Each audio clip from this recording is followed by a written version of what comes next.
On behalf of all Canadians, I am pleased to offer my best wishes to the players and coaches of the University of Winnipeg Wesmen women's basketball team as you prepare to go for number 89. You are a tremendous credit to your university and Canadian sport.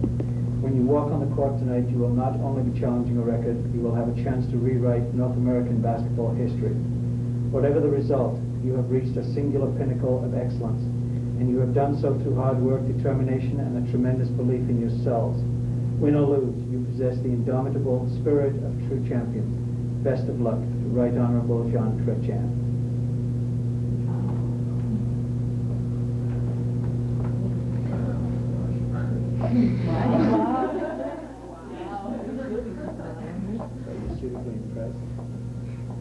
How much did you put in his campaign?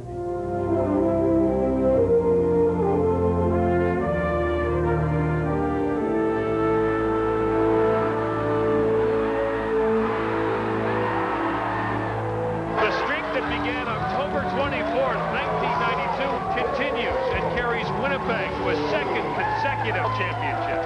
Beginning our second decade of university sports coverage, TSN proudly presents CIAU Basketball.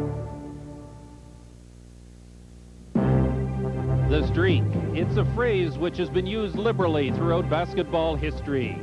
The legendary Edmonton grads put together two enormous winning streaks in the first half of the 20th century. On a contemporary level, the Calgary Dinosaurs set the North American women's collegiate record, winning 69 in a row just 5 years ago. But Calgary still fell well short of the most celebrated streak in sports history, the incredible 88 straight wins by the UCLA Bruins of 20 years ago, led by Bill Walton, coached by John Wooden. Now, 20 years later, a remarkable group of athletes from Winnipeg is poised to set a new standard of excellence. Winning this many games in a row is very difficult, no matter at what level you are or what sport you're at. And I think that I don't think that we should think that this is any less an achievement than UCLA. Like the Walton-led Bruins, the Wesmen have a true leader in Sandra Carroll. I've heard of the streak, and I've heard of like the coach and Bill Walton. I'd just like to be part of history. It's just kind of unbelievable to compare yourself to a team like that. Today, crosstown rival Manitoba stands in the way of Winnipeg's 89th straight win and a place in sports history.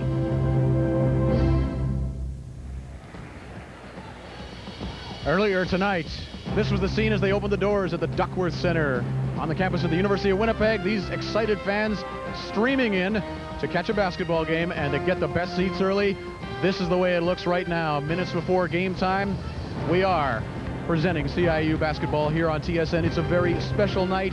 It is women's basketball, the Manitoba Bisons and the Winnipeg Wesmen. A crosstown rivalry, but very special night for a number of reasons. Hi everyone, I'm Brendan Connor. Welcome to the Duckworth Center, where it is filled with electricity. The atmosphere here is one of excitement, and why not?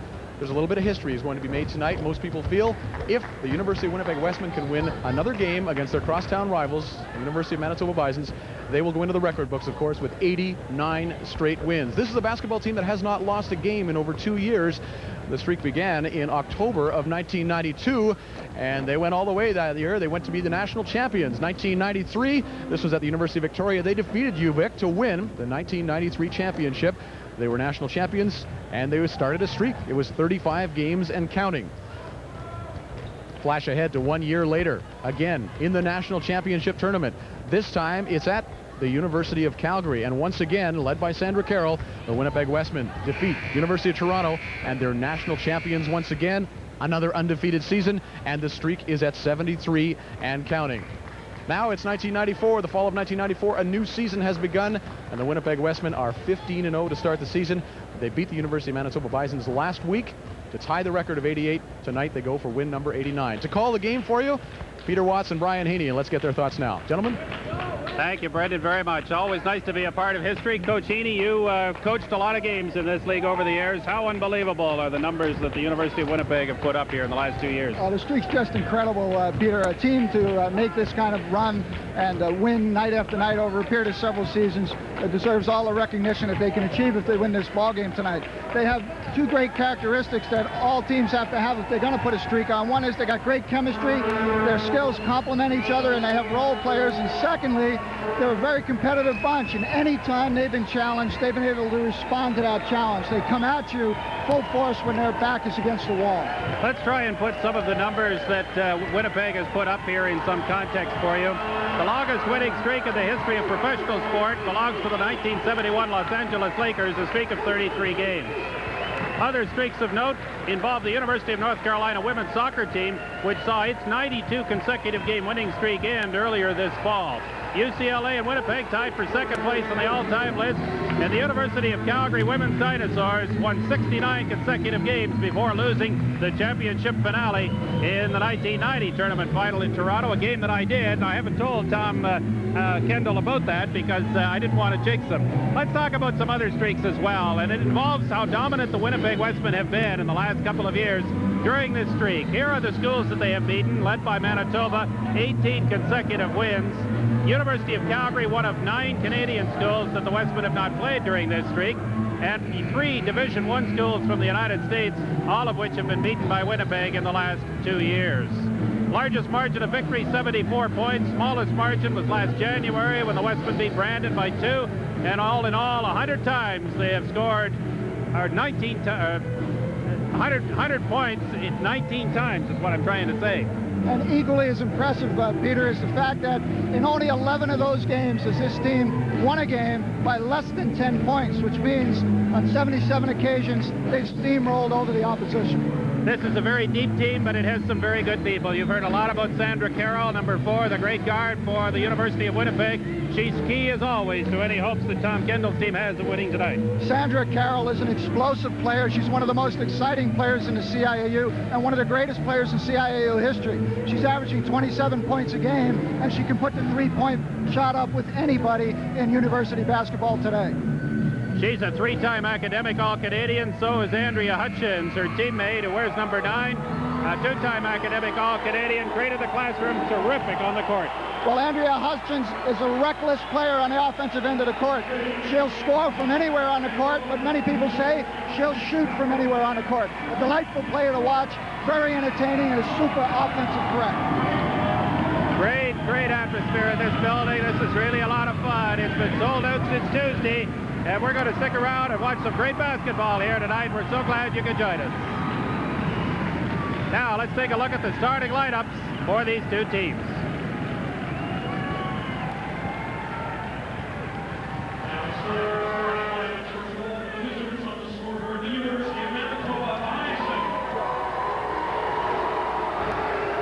At forward, number 7, Victoria Neufeld. At guard, number 10, Marjorie Kelly. At post, number 12, Lorianne Palmer. At forward, number 13, Larissa Grellen.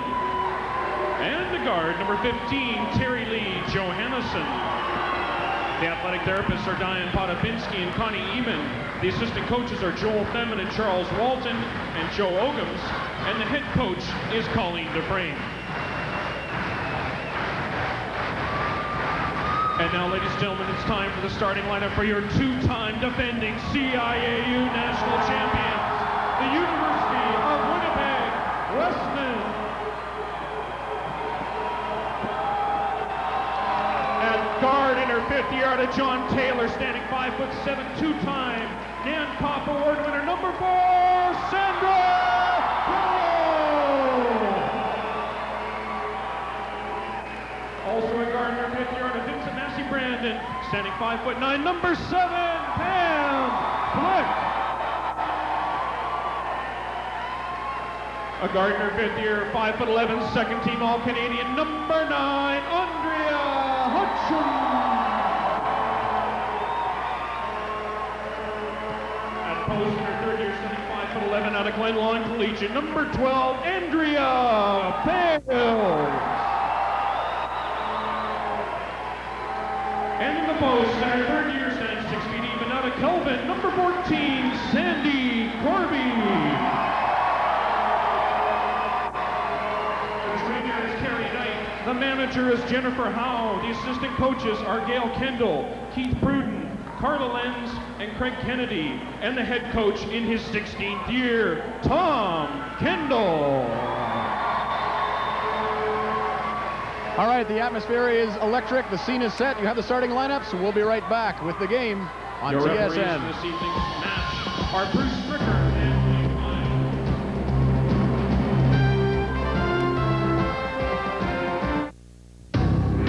We took the most comfortable full-size pickup on the road and made it more comfortable.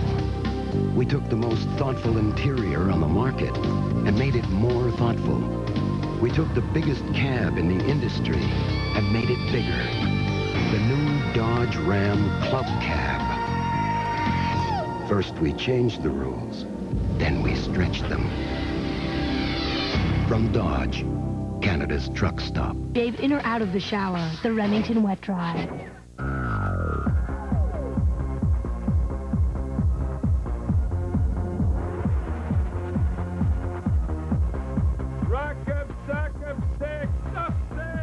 Rock'em Sock'em Sticks in stores everywhere.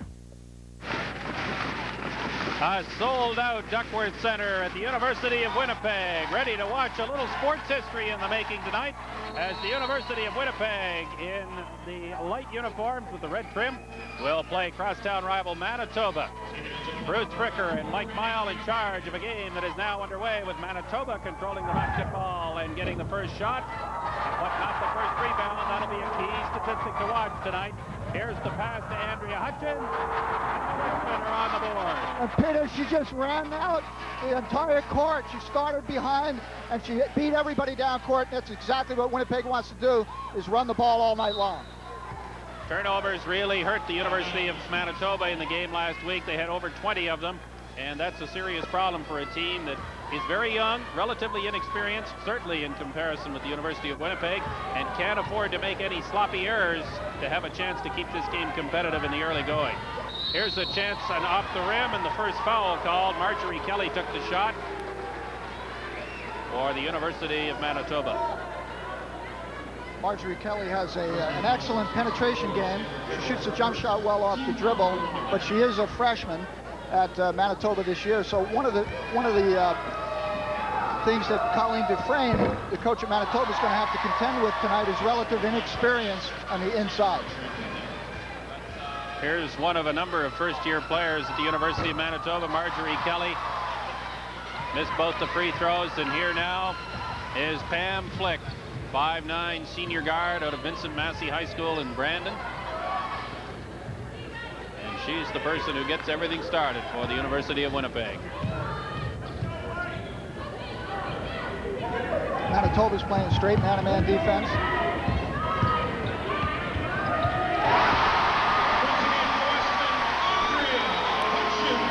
That's what Hutchins is great at, Peter. She dribbles the basketball and pulls up for the shot on the way to the basket. 4-0 Winnipeg in the early stages of this historic game at the University of Winnipeg. Missed the shot, did Manitoba. Outlet pass goes quickly to Hutchins. Outside now to Pam Flick. Inside, and the turnaround jump shot off the rim. Good rebound there by Marjorie Kelly of the University of Manitoba. And now here is Terry Lee Johannesson with the first basket of the game for the Bisons, and they're on the board. 4-2 the score. Intercepted pass. Manitoba playing very well here in the early going. Johannesson off the rim. Rebound offensively, and a foul called under the basket. Colleen Dufresne's got to be happy with that series, because last week over at Manitoba, offensive rebounding was a real problem for Manitoba. So here the shot goes up by T.L. Johannesson, and here the rebound loading the offensive boards. Colleen Dufresne said today, we've got to rebound better on both ends of the court if we're going to be in the ball game this evening. You made a very good point in the opening when you talked about how tough teams can be when they're challenged. I think that's really going to be something to watch in the early going for the University of Manitoba. It would be very easy for them to fade. And because they're a young team, because they're being full court pressured, that basket wiped out by a traveling violation. That'll be something to watch with this young Manitoba team. And Tom Kendall going right to his bench early. Larissa Asplin and Heather Corby, two young first-year players who play on the inside for Winnipeg, just came in the ball game.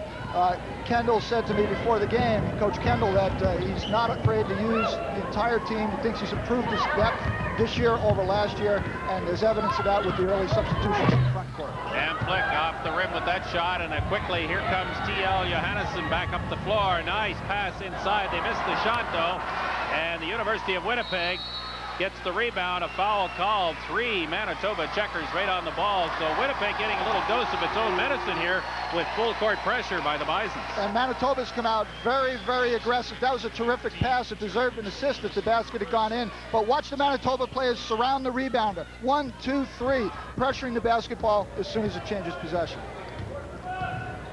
And Flick starts Winnipeg back. Andrea Hutchins with the ball and drives towards the key.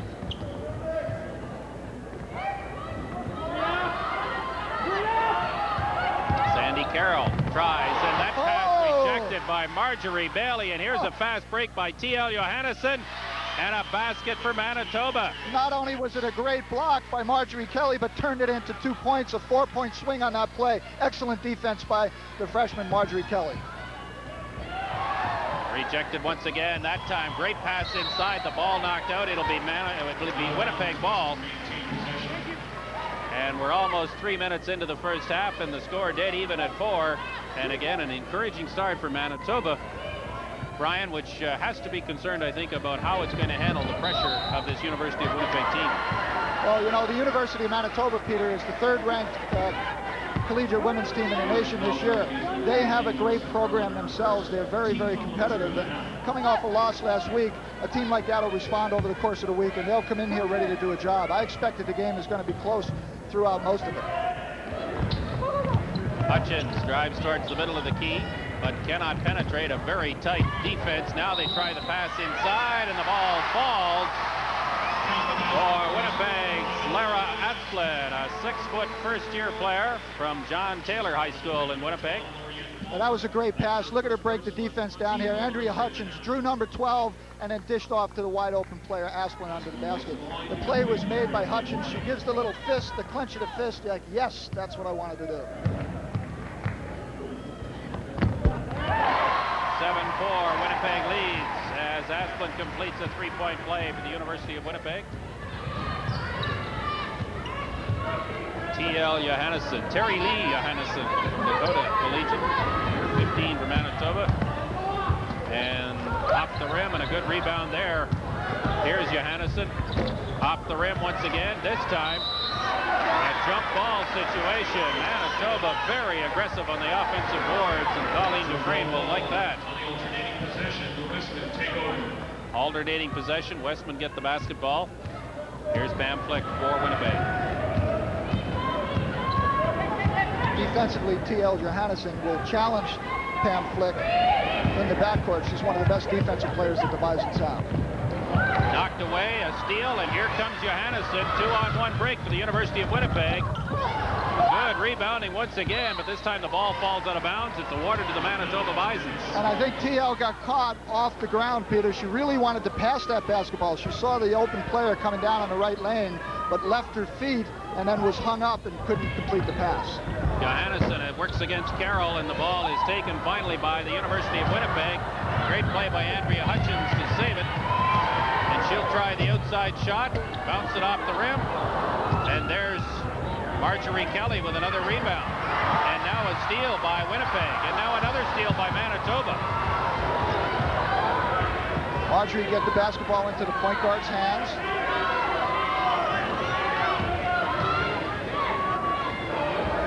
Shot from the outside off the rim. Once again, a lot of players from Manitoba going aggressively to the boards, and a foul called under the basket. Timeout here in the University of Winnipeg. 7-4, Winnipeg with the early lead.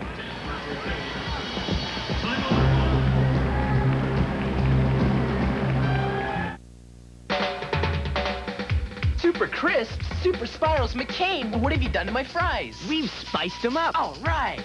We've crisped them up. Brilliant. We've even curled them up. Excellent. McCain has taken its famous super fries, dipped them in light batter, and surrounded them with bite after bite of crispy, crunchy, super spicy satisfaction, straight ahead or curled around. Super crisps and super spirals from McCain. You'll love what we've done to your fries. Just make sure you're in the drive line, you have position. Colleen Dufresne in the University of Manitoba huddle. She's got a very good perspective on what's happening in crosstown rival Winnipeg so far as it affects her program.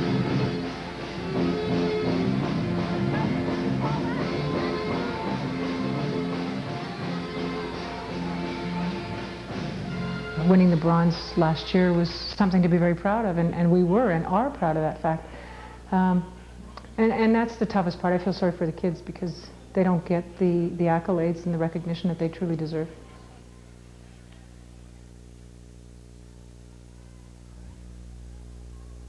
You know, the fact that they have beaten us so many times is credit to their program. However, it is only over 2 seasons.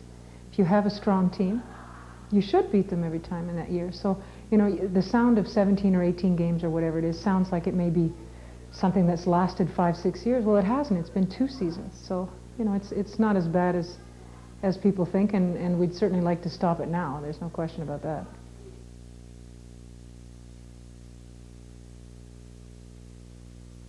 It's not in our heads because it's not our streak, it's theirs. We just want to win a basketball game. And what I'm trying to do with them is to use the hype and the excitement over the game and the crowd to their advantage, to our advantage. Enjoy it. I mean, that's the way basketball should be, with the stands full all the time, because it is good basketball. And there's no pressure on us to win. You know, most people in this country would like to see a record set by a Canadian team. I know a lot who would like to see us stop that streak, but you know, so there's no pressure on us. We just have to go out and have some fun and play hard and do better than we did last time. Colleen Dufresne with some wonderful comments. 345 wins to her credit over 15 seasons and 168 losses. She's in her 15th year in the program, and Sandra Carroll got a free shot there and wasn't able to put it in. And Winnipeg's gone a little cold around the basket here, and here comes T.L. Johannesson back to the University of Manitoba. You know, we said at the top of the show, Peter, that these teams were out warming up well over an hour before game time. And sometimes when you break your traditional pattern of coming out for a 20-minute warm-up, try to release the tension, release the excitement, get off a little bit flat on the offensive end of the court. Dickie Neufeld called on the travel. It's Winnipeg basketball now at center court, and here's Pam Flick to get the offense going once again for the Wesmen. Sandra Carroll finds a little lane, jump shot out of the key, and she's on the board for her first point. Never worry about her. She will show up. Last year in the championship game in Calgary, she had 7 points in the first half and finished with 37, and one of the most incredible performances ever by a basketball player at any level in this country. Pam Flick, long pass. Andrea Hutchins got it perfectly. And you get the finish you want. 11-4, Winnipeg leads. Doesn't take long. And that's why Pam Flick is maybe the best point guard in CIU basketball this year. She made an exceptional pass and just led Andrea Hutchins, put the ball out there ahead of her. Hutchins never had to break stride to get the layup. Rebound is taken by Manitoba's Larissa Krellin. Here's Johannesson from the outside, just a little unlucky, and again aggressive rebounding there by Manitoba, but this time it's Hutchins getting the outlet pass, and there's Sandra Carroll, and there's 2 more. Great teamwork. Hutchins brought herself under control at the foul line, rose the defensive player, kept the player with her, and made the great bounce pass inside to Carroll. 13-4 Winnipeg. Seems like only moments ago, and it was only moments ago. It was all even at 4. Well, this is bad for Manitoba because they came out aggressive. They've been doing a good job on the backboards. They've extended the pressure of their defense, but they don't have any results to show for it. Dickie Neufeld off the rim and up and over the top. When Morianne Falmer, she drew a foul call.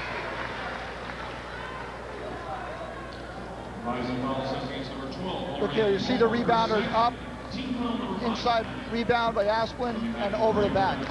That's an aggression foul, though, and that's probably what Colleen Dufresne really wants to see. I mean, I don't know if there is such a thing as a good foul, but far better it'd be a foul committed by effort than one that's a function of just being a little lazy and reaching in. You're right, Peter. A rebounder can't look for a player and then stop and go around. A rebounder got to focus on the basketball and go right for the ball. If there's a player there, you have to take that foul as a positive, aggressive foul. 5 team fouls now against Manitoba, 2 against Winnipeg. Tom Kendall making some suggestions to his veteran team on the floor, and here's Terry Lee Johannesson from Dakota Collegiate in Winnipeg, originally, now a third-year art student, and a second-team conference all-star last year. Nasty spill there for the Winnipeg player, and a great basket for Marjorie Kelly, who's got 4. And we're just over 8 minutes into this first half. Marjorie Kelly made an explosive and a good move that time. Colleen Dufresne would like to see her take charge more in the ball games. As a first-year player, she lays back a little bit, but she's got great talent, great skill. There's a good turnover there. Good rebounding. Sandra Carroll went up in the middle of it, and a foul called.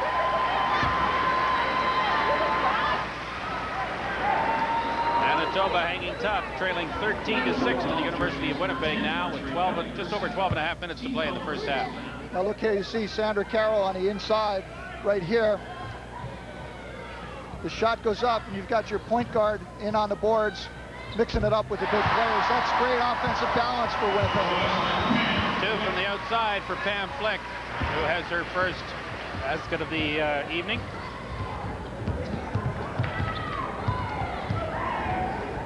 Johannesson threw it into the corner, and unfortunately for her, Larissa Krellen was coming back out to the outside. Timeout on the floor.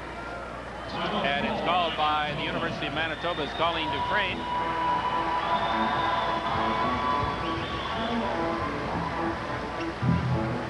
Tom Kendall, 16th season. Okay, I'm going to start subbing a little more on the perimeter. Okay, got to put a couple of people in, save some legs here. It's really important. You're doing a great job on her on that point, okay, by just backing off her, making her make mistakes. Overplay the wings, okay? That's good too. Make sure we're boxing out. You understand? Make sure we're boxing out every single time. Now offense, it's easy. Just use the screens, okay? Use the screens every time down the floor. That's all you got to do, and you'll be wide open. When you use the screens, you'll have space to penetrate. All right? Play it the way you're playing it, box out, and down on offense, okay? Use the screens and penetrate. You know, Peter, you're listening on a huddle with a fellow who's got 440 wins in university basketball, and it's amazing how he coaches the basics. He said 3 key things in that huddle. Use the screens, pretty simple. Anybody involved in basketball would understand that. Block out means get your body between the offensive player on the boards, gain position, and deny the wings defensively, play aggressive to the outside, and that was part of the game plan tonight, defensively. Well, they're certainly going to have to be a little more aggressive than they've been at the defensive end on rebounds. There's a long shot from the outside. Sandra Carroll missed. And here's Manitoba coming back. Good pass up through the middle of a lot of traffic. And T.L. Johannesson robbed again. And here comes Winnipeg back. Long outlet pass to Laura Asplund. And both teams have gone a little stale. Good transition movement for Winnipeg, though. Timeout on the floor. 11:51 to go in the first half. And it's 15-6 Winnipeg.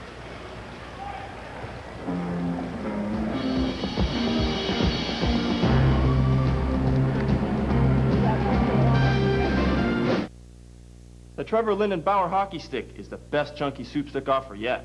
No, it's not. The Wendell Clark Bauer hockey stick is the best chunky soup stick offer yet. No, it's not. Call 1-800-995-9512 to find out how to get a Wendell Clark or Trevor Linden signature stick with 7 labels from delicious chunky soup. The best way to eat chunky soup is with a fork. Au contraire, mon ami. Quick hit about a chat I had with Terry Lee Johannesson before. Start going this. Manitoba huddle. It is Colleen Dufresne speaking to her troops. 15-6 to score. The Bisons on the short end of the game, but playing reasonably well, I think. Little concern about foul trouble in the sense that they have 16 fouls as opposed to 3 for the University of Winnipeg. But so far, at least her team has done, I think, what she wants them to do. They've been a little bit unlucky on the scoring side, but they have gone aggressively to the boards. Well, that's right, but one of the things she did want to do tonight is bring a lot more pressure into the half-court game. And what's happening is the players are denying the wings on Winnipeg, and then when Winnipeg catches the ball, they're not softening up on the defense. They're staying right up close to the offensive players. Well, with players like Andrea Hutchins and Sandra Carroll, you can't do that. They're just too explosive off the first step. So I'm sure Colleen will be talking with the players about that. Well, the crowd is quiet for the moment, at least, despite the presence of a very loud band and a few dancers and cheerleaders and jugglers. Great atmosphere here, though, in the building, and I think when Winnipeg gets on a little bit of a roll here, that this crowd will come alive. This game was sold out on Tuesday. There have been a lot of calls looking for tickets. There are 40 accredited media here tonight, not including the technical crew that are part of our broadcast. And the usual complement is 4 or 5. So it's a story that has gotten a lot of interest. A half hour on Inside Sports on TSN last night.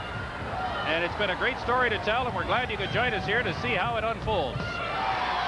Right now, Manitoba getting on the score sheet with Vicky Neufeld getting a couple of points. Long pass up to Lara Asplin, and a traveling violation called against the Winnipeg rookie. That's the best thing that can happen to the Bisons right here, is that Winnipeg begin to turn the basketball over. That gives them more offensive possessions to get back in the ballgame.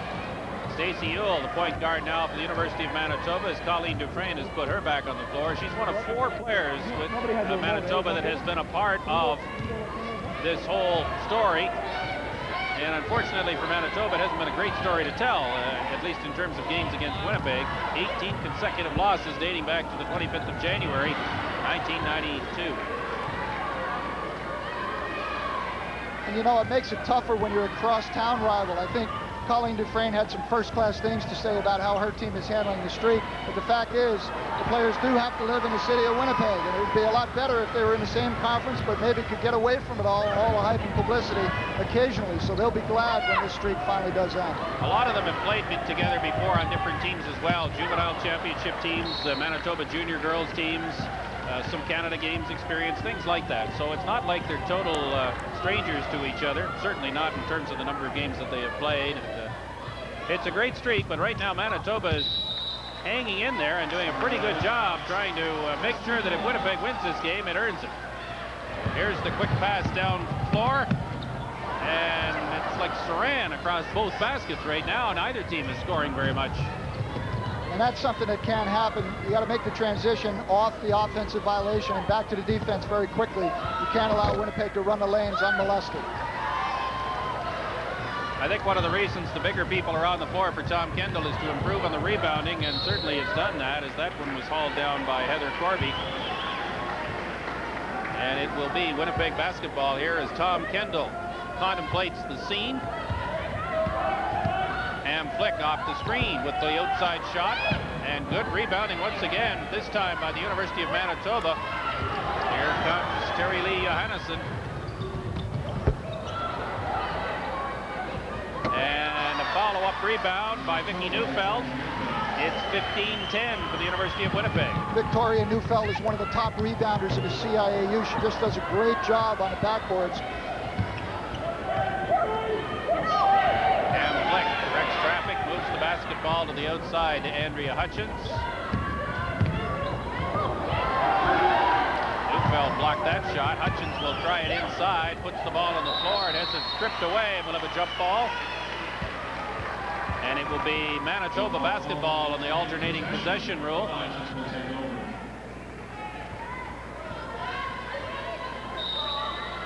Here is Charlene Mash-Hadlow coming onto the floor for Manitoba. She will take over for Lorianne Palmer.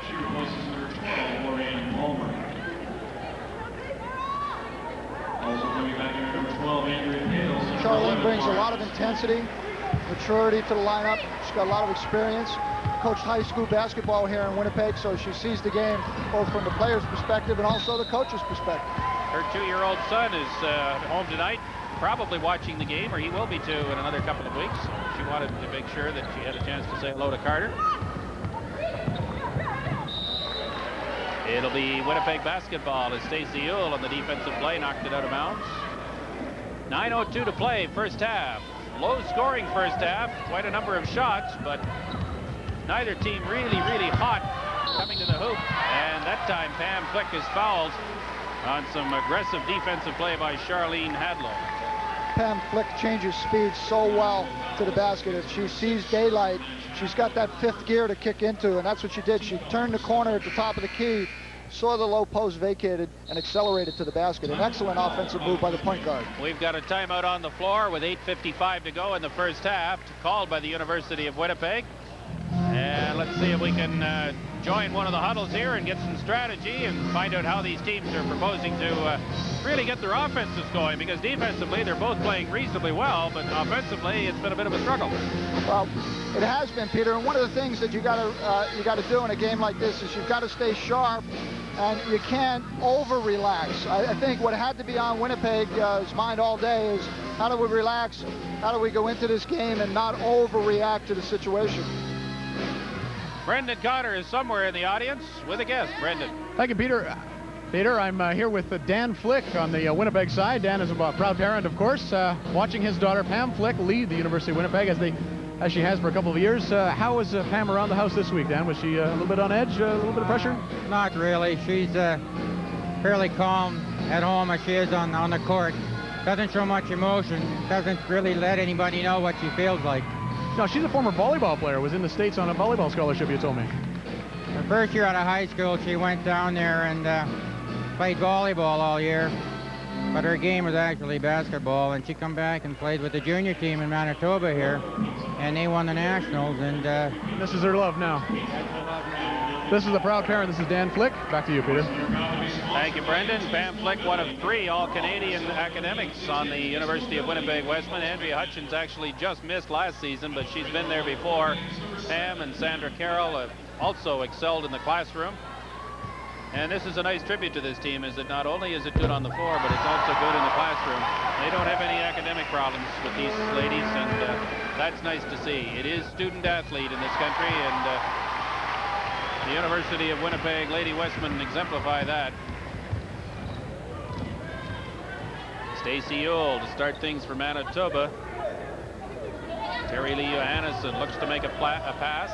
Long shot from the outside, off the rim, and once again, good rebounding this time by the University of Winnipeg. And here is Pam Flick for the Wesmen.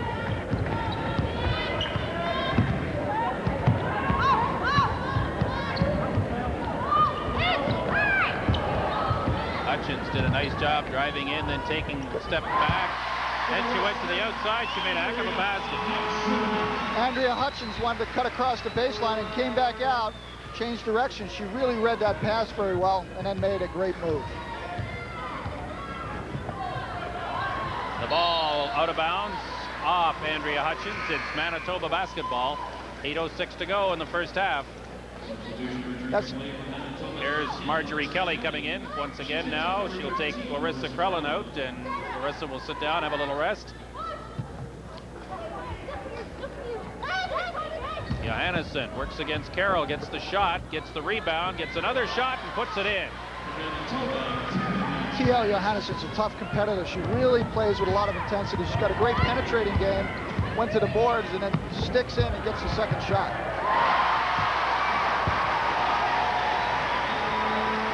Now, Manitoba's been trying to deny the wings the basketball on the entry pass for Winnipeg. Sandra Carroll read the denial defense, cut back door, and sprung out up wide open under the basket.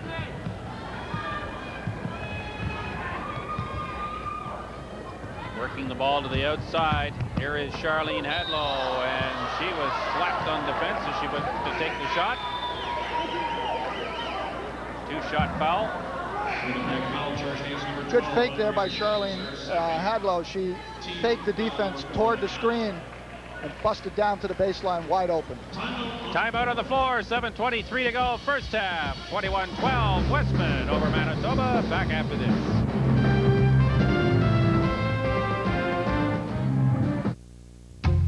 We gave Dodge Ram the most powerful overall line of truck engines on the planet.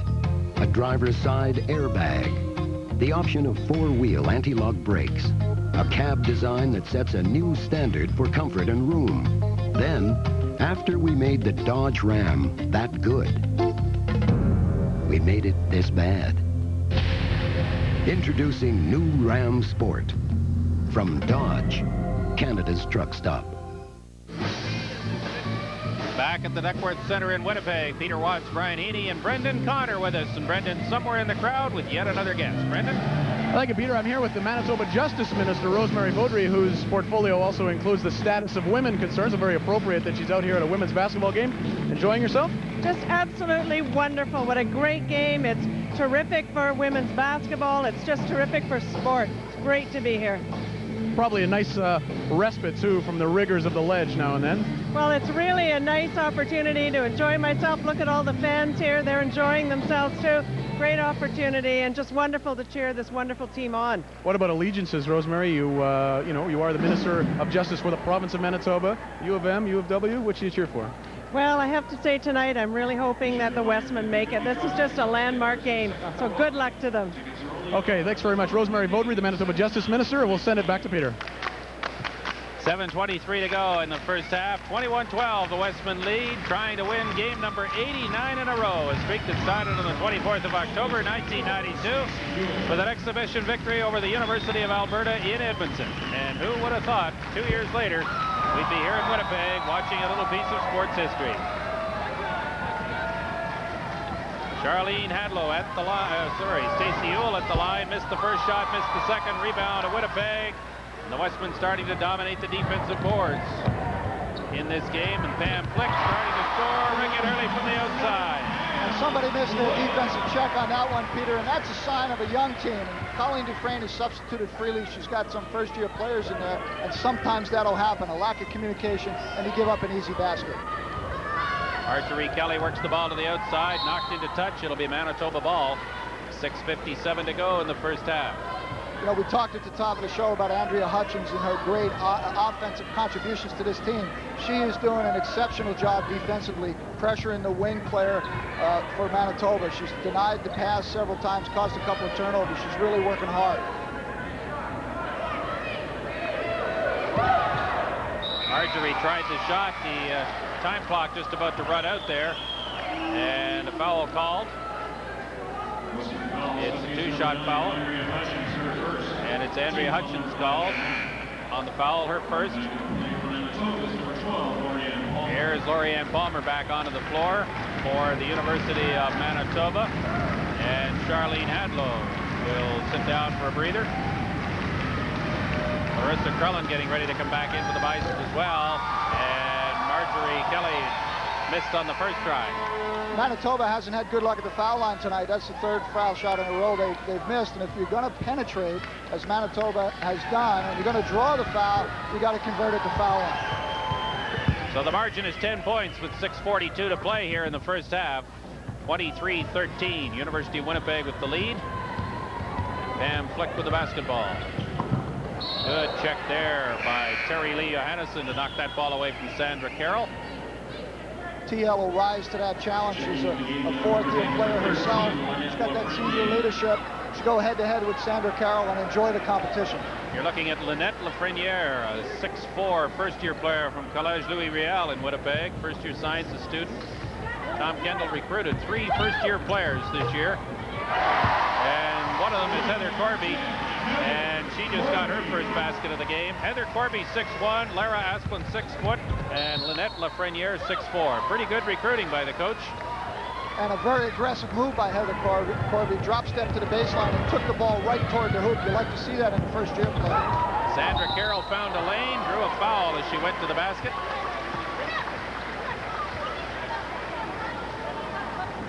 And it's a 2-shot foul here for Carroll.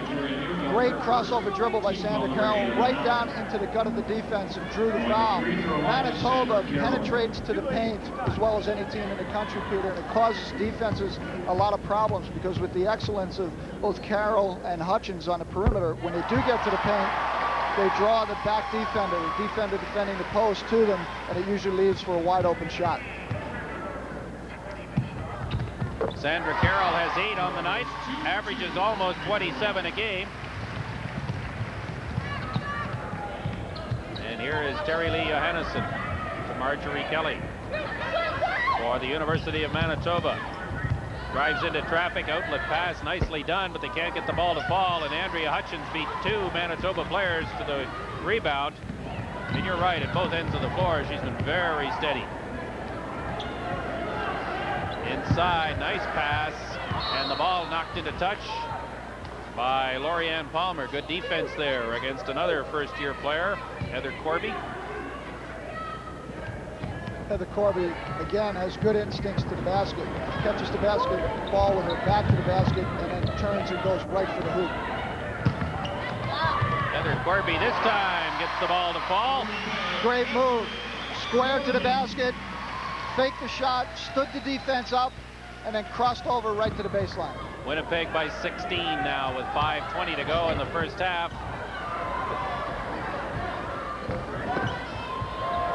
And this time Lynette Lafreniere got her hands on the basketball and drew a foul. Tom Kendall really is high on the potential with Lynette Lafreniere. She's 6 feet 4 inches tall, the tallest player on the club, and Kendall says for her size, she's relatively quick, and he thinks that she's really going to develop to be a dominant player in the future years here at Winnipeg. Lynette Lafreniere came out of Collège Louis Riel, not a great basketball program, but she really honed her skills in 2 summers on the provincial team. And you get into this kind of a program where you're practicing with and against these quality of players and playing as much as she has, her skills will get very good very quickly. That's one of the great things about this program that Tom Kendall has right now. He's playing a lot of people, and so even though he'll lose his 3 big stars next spring to graduation and to the eligibility rules, he's going to have skilled people and people with some experience ready to pick up the slack next fall. Good work under the basket that time by Vicki Neufeld. And it's 29-15. Here comes Pam Flick for the University of Winnipeg. Full court pressure by the Manitoba Bisons, and that's their game defensively. Corby a little surprised to have the open shot, long outlet pass, and Marjorie Kelly took it, and Sandra Carroll, I think, fouled her. Good looking pass. We said that Manitoba's game is full court pressure defense, Peter. It's an excellent pass. Good catch, but contact on the reception. Sandra Carroll goes to the sidelines. She's got a couple of fouls on her. And Marnie Neshwaduk is on the floor, number 15 for the University of Winnipeg. Johannesson with the basketball. Lorianne Palmer missed. Marjorie Kelly got the rebound.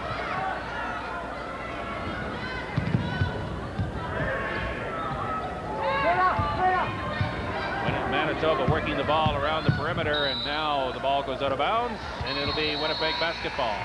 Timeout. And we have a substitution coming in.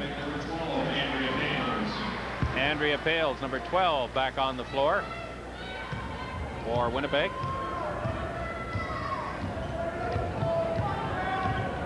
Pam Flick works against Terry Lee Johannesson.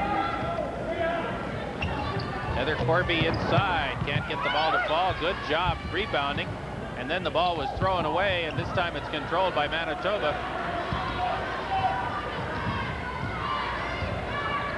This young Manitoba team, Brian, being very patient offensively. They're not trying to force the ball very much. They're trying to set up, use the clock, and make some things happen only when they get the opportunity, like there, but they missed the shot. But they got the rebound on the steal. Nice job that time by Vicki Neufeld, 3rd-year player from Garden Valley High School in Winkler, Manitoba. A long pass goes to Heather Corby for Winnipeg as the Wesmen strike back.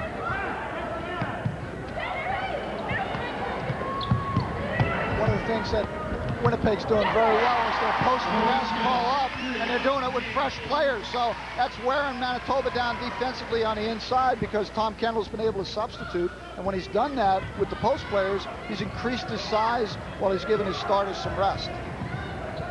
Marissa Krellin with the ball for Manitoba. Now to Neufeld. Looks inside. Can't get it to Johansson. Has to do it to the outside. Tries the long shot. And 2 Winnipeg players are there to get the rebound.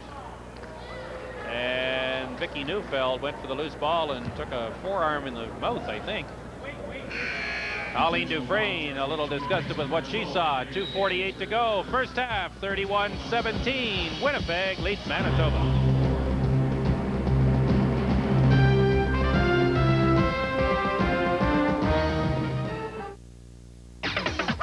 McCain took your favorite sandwiches and put them in their pockets. Introducing new McCain ham and cheese and beef and cheddar super pockets.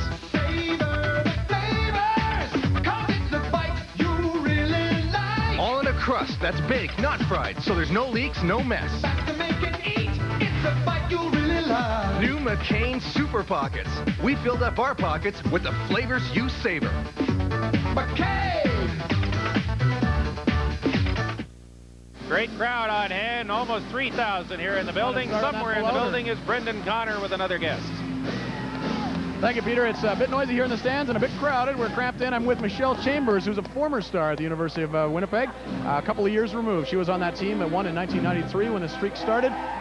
Fond memories of the streak. You're proud of these guys for carrying it on? Well, I'm very proud to be a part of the Wesmen, and I keep contact about how the streak is going and everything else. That's why I couldn't miss tonight. What are you doing these days? Just an update for the folks? Still playing? No, I played a season overseas in Malta, and I came back and I injured my ankle, so I decided to stick with the police force, and I'm currently going through recruiting. Great. Well, good luck, and I know you're proud of these guys.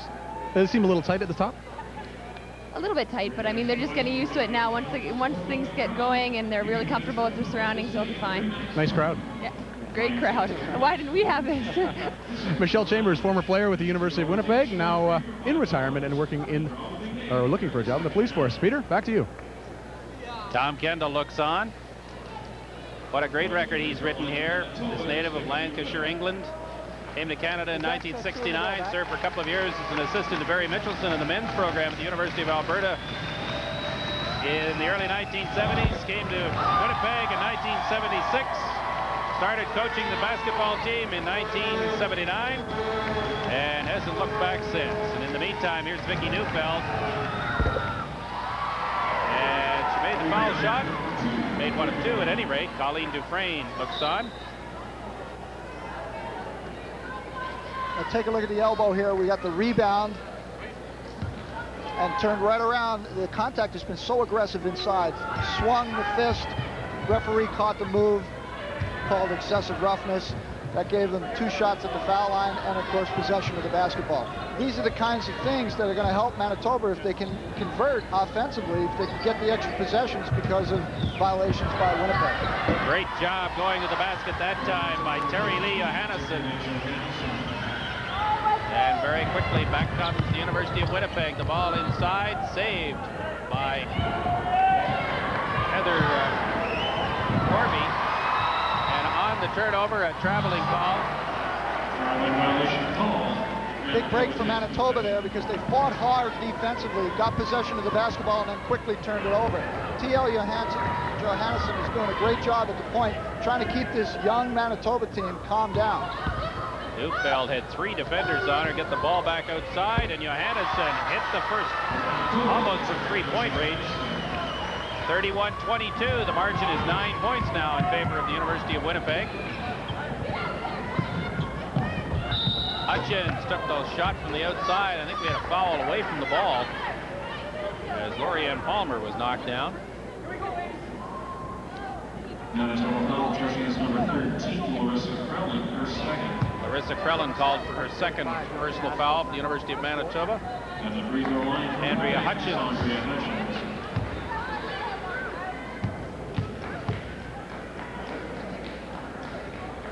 I laughed yesterday. Tom Kendall was telling me about her. He said, you know, she's from St. John's, so she's a half hour early for everything. That's Tom Kendall. You know, she's a 2-time academic All-Canadian, a great student and a great basketball player. T.L. Johannesson into the head of the key, took the shot, got the rebound, did Lorianne Palmer, and nailed the 2-pointer. 33-24 now with a minute and a half to play in the first half. And the margin is 9 in favor of Winnipeg.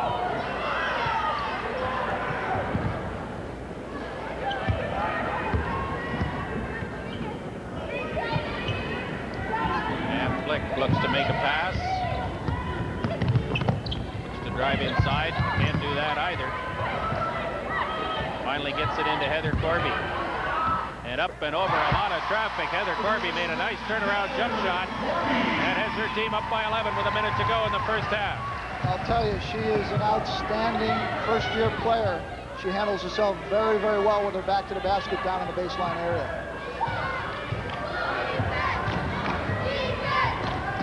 Sandra Carroll, who is the leader of this team, has been on the bench for the last 3 or 4 minutes. Under a minute to go as Vicki Neufeld makes the shot for Manitoba. 35-26 with half a minute to play in the first half. Manitoba's held in very well. Colleen Dufresne would be real happy to go in with a single digit. Barney Neshwaduk from Glen Lawn Collegiate in Winnipeg, second-year art student, made that basket for the Wesmen. Larissa Krellin hustles back down the floor. One more shot for Manitoba. That's what Colleen Dufresne wants. As the clock winds down in the final 10 seconds of the first half, Marjorie Kelly has the ball turned over. Pam Flick with the outlet pass. The clock winds down. Hutchins is fouled with 0.9 seconds left to play in the first half. We talked at the top of the show, Peter, about response to the challenge. Manitoba made a little bit of a run here, and then all of a sudden there's an outstanding jump shot made on the other end of the floor. Defense that converts to Andrea Hutchins' drive to the basket. So in a period of 15 seconds with their back to the wall, they respond once again. That's the kind of character and that's the kind of competitive instinct that this team has displayed over the course of this streak. 2 free throws for Andrea Hutchins as the final seconds tick down to a game that the Wesmen now lead at the half by 39-26. A 13-point advantage halfway through a great evening of basketball entertainment at the Duckworth Center at the University of Winnipeg. Brendan.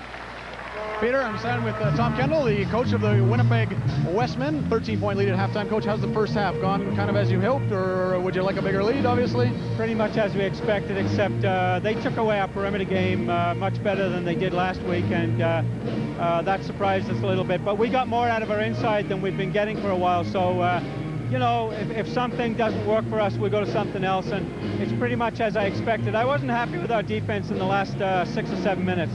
The crowd, the intensity, the streak, do you think it made for some tight players to open the game? Yeah, I think so, but I'm not sure that we were tight as much as they played very good defense in the first 10 minutes. What are you gonna tell them in there? Well, pretty much the same kind of thing. We've got to keep going. We've got to keep going with penetration. We've got to try and push the ball all the time, and we've just got to make sure that we're playing solid defense. Okay, Tom Kendall with a 13-point lead at halftime. Back over to you, Peter. All right, Brendan, thank you. An interesting halftime. You'll want to stay with us for that. We have reached the half at the Duckworth Center in Winnipeg. Winnipeg 39, Manitoba 26. Lots more entertainment still ahead. Stay with us.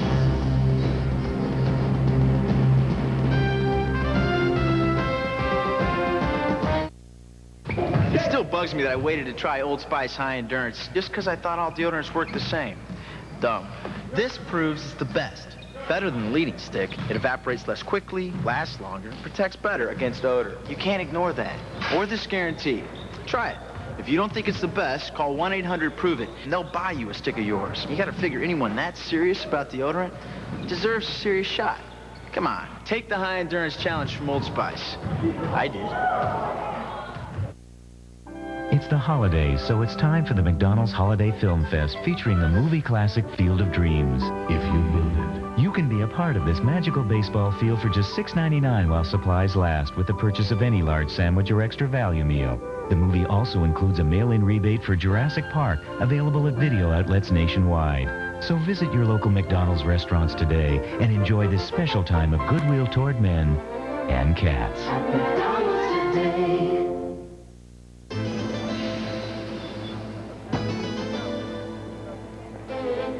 You can tell a lot about a man by his shaver.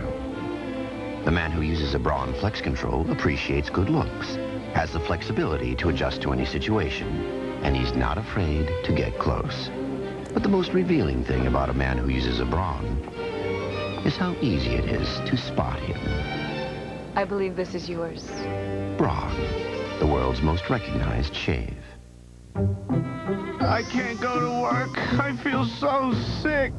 Take new Dayquil. My head is pounding, and I can't stop coughing. Take new Dayquil. Won't this work?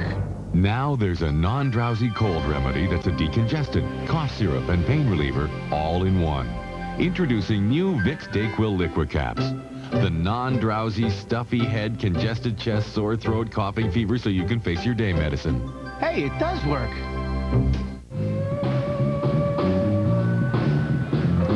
We're back at the Duckworth Center on the campus of the University of Winnipeg. It's halftime. The University of Winnipeg Wesmen with a 13-point lead over their crosstown rivals from the University of Manitoba. I'm Brendan Connor welcoming you back. It's halftime and people taking a breather from a very exciting first half. And again, the electricity in this building is very palpable.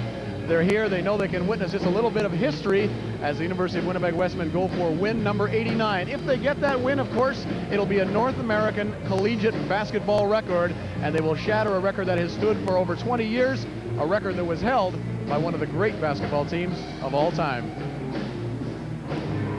Around the time most of the Winnipeg Wesmen were in diapers, the UCLA Bruins were setting the collegiate basketball winning streak record of 88 games. The Bruins were led by 6'11" Bill Walton, the team's leading scorer and rebounder. He joined UCLA in 1971, and over the next two seasons,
of course, like UCLA, the Winnipeg Wesmen will one day see their streak end.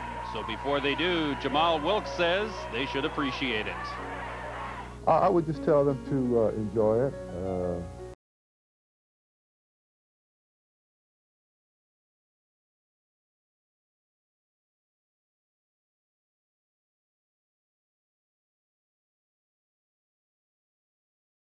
And that streak was ended by Notre Dame on a last-second jump shot by Dwight Clay way back when. These people are here hoping that the streak by the University of Winnipeg Wesmen will go to 89. And we'll be back with more from the Duckworth Center right after this break.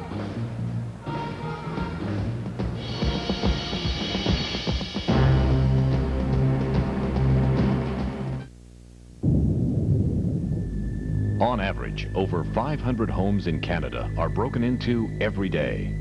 Choose Wiser Locks, Canada's first choice in lock security. Wiser. Face it, shaving is a pain. It strips away the skin's moisture, leaving it hot, dry, and burning. But now there's proof you can take the heat out of shaving. Introducing Sensitive from Old Spice. It's the one with cooling sensates, an invigorating blast of real refreshment that cools skin scorched by shaving. Prove it to yourself. Try new Sensitive from Old Spice. It's more than a great scent. This is a cooling blast of real refreshment that takes the heat out of shaving. Super crisps, super spirals, McCain. What have you done to my fries? We've spiced them up. All right. We've crisped them up. Brilliant. We've even curled them up. Excellent. McCain has taken its famous super fries, dipped them in light batter, and surrounded them with bite after bite of crispy, crunchy, super spicy satisfaction, straight ahead or curled around. Super crisps and super spirals from McCain. You'll love what we've done to your fries.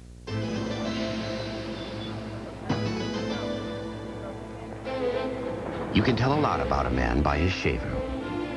The man who uses a bra and flex control appreciates good looks, has the flexibility to adjust to any situation, and he's not afraid to get close. But the most revealing thing about a man who uses a bra is how easy it is to spot him. I believe this is yours. Braun, the world's most recognized shave. Now, protect your home and family with this free home security video from Wiser Lock. Learn about securing doors, windows, locks, and installation. Just pay $2.93 shipping and handling. Send your name, address, and check to Wiser Lock. Well, some students at the University of Winnipeg obviously saying a big hello to the folks back home, and we thank you, and Merry Christmas from TSN as well. We are at the Duckworth Center on the campus of the University of Winnipeg, and the Winnipeg Wesmen have a 13-point lead at halftime. Brendan Connor back again. Hope you're enjoying our coverage of this basketball game. It's a great story. The University of Winnipeg Wesmen going for 89 straight wins. First the streak was 35. They were national champions. Then they won the next year undefeated. The streak was at 73. They were national champions. Along the way, they broke a very impressive streak that had been set by the women's team at the University of Calgary. And with more on that, here is TSN's Lisa Bose. The women's basketball teams of 88, 89, and 90 are still talked about here at the University of Calgary. And with the Winnipeg Wesmen on the verge of breaking an incredible record, it has brought back memories of what the Dinos accomplished 4 years ago. The Dinos were unbeatable. The team's success elevated women's university basketball to a new level. When people find out that I played, or, you know, Linda and some of the other girls, they say, oh, you were on that team that won all those games. And so it's something that they still remember. And even some of the girls today, like I do some coaching in the high schools and stuff, and they think it's a big deal. They remember it. The Dinos' string of 69 straight wins came to an end at the 1990 National Championships, Calgary losing to Laurentian in the title game. But the end of the streak was not the biggest disappointment. Number one was probably the national championship. That was definitely our goal all year long. The streak, we knew it was there, and it was exciting because all the hype around it. But really, the national championship is what we were playing for, and that was a huge disappointment. Maintaining their focus worked for Calgary, and it has worked for Winnipeg. And while the Wesmen are gunning for their 89th straight win, the former record holders are watching and remembering what it felt like to be in the national spotlight. Delighted to see this game now on TV so that other people in this country have an opportunity of seeing women's basketball, seeing CIAU basketball at this level. Because we go into NCAA mode very, very quickly here because of the television coverage. So again, there was attention given to the record, and now there's the continuation of that. And again, you have a University of Winnipeg team that is exceptional. And thanks to the accomplishments of these two great teams, women's university basketball is getting the exposure and respect it deserves. Lisa Bose, TSN, Calgary. And once again, you can see the samples of support around the Duckworth Center here for the Winnipeg Wesmen as they try for 89 wins in a row. They have a 13-point lead at halftime. We'll be back with the second half and comments from Peter and Brian. Cold days are here, so cover yourself right during Tip Top Tailor's biggest coat sale ever, featuring huge savings right now. Like Navajo-inspired blanket coats, now only $99.99. Leather coats now from only $179.99. And cloth bomber jackets now from only $49.99. Unbeatable outerwear savings only at your menswear store. And right now, Tip Top will pay the GST on all outerwear. Don't miss our biggest coat sale ever, on now at Tip Top Tailors. It still bugs me that I waited to try Old Spice High Endurance just because I thought all deodorants worked the same. Dumb. This proves it's the best. Better than the leading stick. It evaporates less quickly, lasts longer, protects better against odor. You can't ignore that. Or this guarantee. Try it. If you don't think it's the best, call 1-800-PROVE-IT, and they'll buy you a stick of yours. You gotta figure anyone that serious about deodorant deserves a serious shot. Come on, take the high endurance challenge from Old Spice. I did. So Mr. Big misses again. And I say to myself, sink this and you gotta hang around here and humiliate another one of these fine gentlemen. Miss intentionally, and you can savor a smooth Labatt ice in a less hostile atmosphere. Then I see this guy putting together his custom-made pool cue, and I think, let's welcome our next contestant. The signs are everywhere. More and more people are moving away from no-support rent-a-desk companies and choosing the company that gives them more than 100% support. Coldwell Banker. Support you can count on. On average, over 500 homes in Canada are broken into every day. Choose Wiser Locks, Canada's first choice in lock security. Wiser.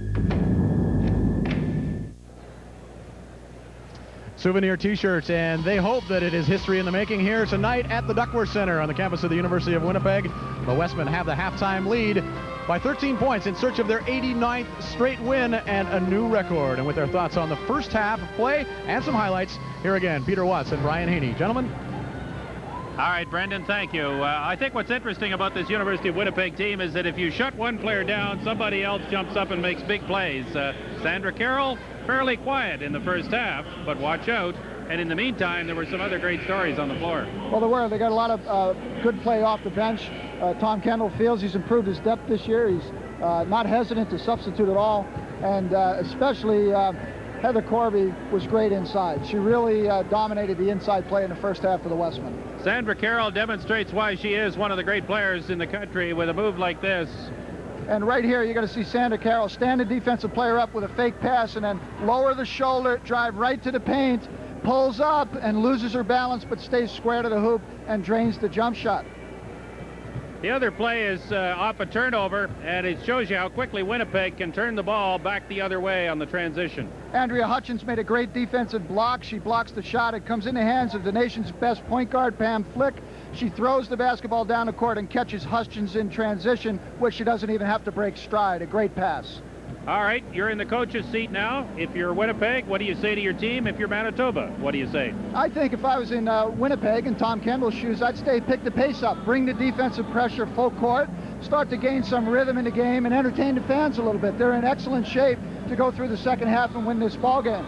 If I was Colleen Dufresne, I'd say we've got to get some good outside shots, use the three-point line to our advantage. We're down 13 points, but make sure that the ball is in the hands of the shooters. Everybody can't shoot that shot, but maybe T.L. Johannesson and one or two of the other players can get hot and put Manitoba back in the ballgame. I think in the first 20 minutes, it's been difficult for both teams to live up to the hype and the expectation level of the crowd for this game. We'll see what they're able to do in the second half. Brendan? All right, thank you, Peter. Warming up for the second half, the Manitoba Bisons and the Winnipeg Wesmen. And we will be back with second half action from the Duckworth Center at the University of Winnipeg right after these breaks.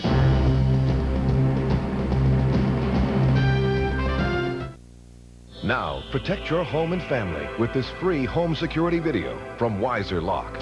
Learn about securing doors, windows, locks, and installation. Just pay $2.93 shipping and handling. Send your name, address, and check to Wiser Lock. It's the holidays, so it's time for the McDonald's Holiday Film Fest, featuring the movie classic Fievel Goes West. You can pick up Fievel and his gang for just $6.99 while supplies last with the purchase of any large sandwich or extra value meal.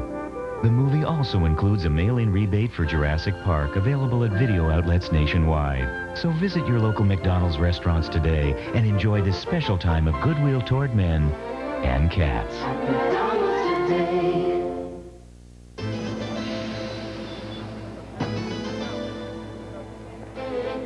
You can tell a lot about a man by his shaver.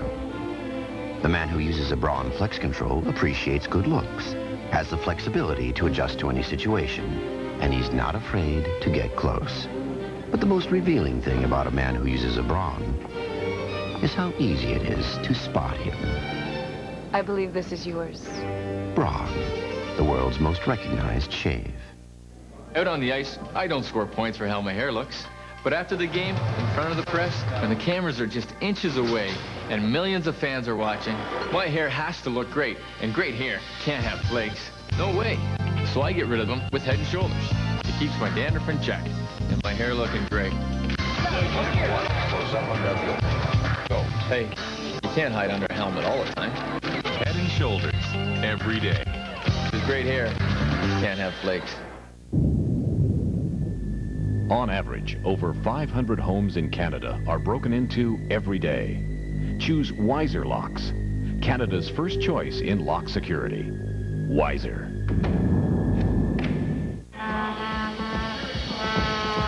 Welcome back to the Duckworth Center at the University of Winnipeg, where the Winnipeg Wesmen are leading the Manitoba Bisons by 13 points at halftime. I'm with the Manitoba Bisons coach, Colleen Dufresne. Coach, your thoughts on the first half? Defensively, I'm very pleased with the way that our kids are playing. I thought that one of the big problems we had last week was controlling the boards, and I think Lorianne Palmer is up their game, and we're doing a good job there. We're having a little bit of trouble on offense scoring. We're only shooting 30%, which is not like this team, so I'm hoping for us to come back in the second half and do a better job in the offensive end of things. Are you pleased with the team able to keep its focus in the midst of all this? Yes, I am. What did you tell them at halftime? Just to believe in themselves, to stick to it, and run the offense and keep working on the D. Have a good second half. Thank you. Colleen Dufresne, the coach of the Manitoba Bisons. Peter? All right, Brendan, thank you. Let's look at some statistics from the first half very quickly. Not as high scoring as I think we would have liked to have seen, and not very much from three-point land, and you pointed out quite correctly, that may be a key for Manitoba in the second half. It will be. They've got to cut their turnovers down as well. They got 13 turnovers, and that's too many for a team that beat a team the caliber of Winnipeg. So if they handle the ball a little bit better, make smart passes, and pick up their field goal percentage, they can get back in the ball game. Well, there's an aggressive basket there by Andrea Pales, number 12, to get the scoring started here in the second half. And just like that, there's a turnover. It'll be Winnipeg ball. Andrea Hutchins to put the ball in play. And Flick works against Terry Lee Johannesson.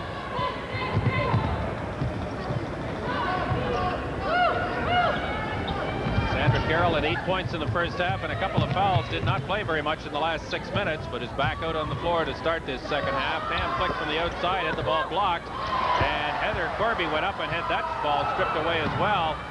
Good aggressive defense by the Bisons. And now Terry Lee Johannesson back quickly for Manitoba. Neufeld off the rim and in for two.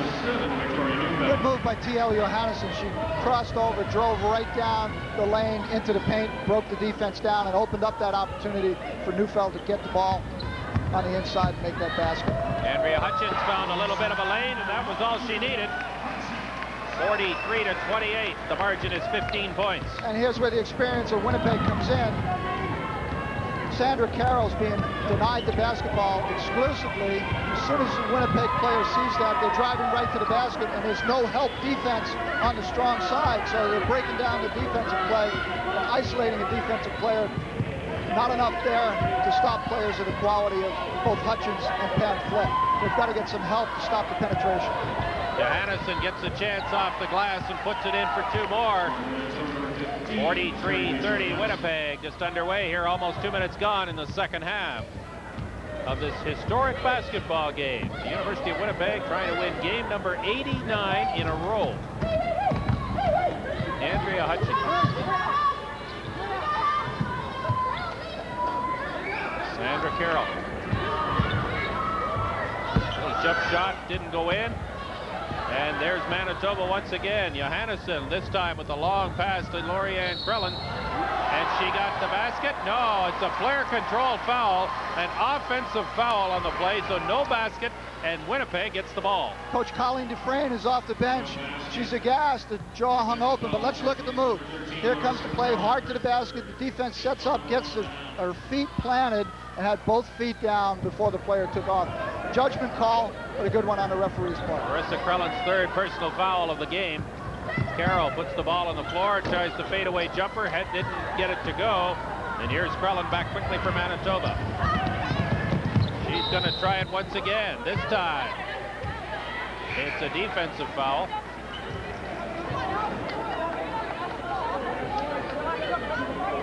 If you look at Sandy Corby and Andrea Pales. Pales going out, back onto the floor. Heather Corby and Lara Asplund. And Corby was particularly impressive in the first half. She wears number 10. She's a first-year player. Krellin gets the first free throw to fall. 43-31. Winnipeg. 43-32 Winnipeg. Charlene Mash-Hadlow comes back in. Larissa Krellick goes to the sidelines. Peter, offensively, if Manitoba can continue to take the basketball to the goal, put themselves on the foul line, and then shoot well from the foul line, they can also help themselves get back in the ballgame. And Flick from the outside couldn't get the ball to go through. It's a big basket if it goes, because it cuts the lead to single digits. Winnipeg has turned up the pace here a little bit now, and good play there defensively by Marjorie Kelly to knock that loose ball out of bounds.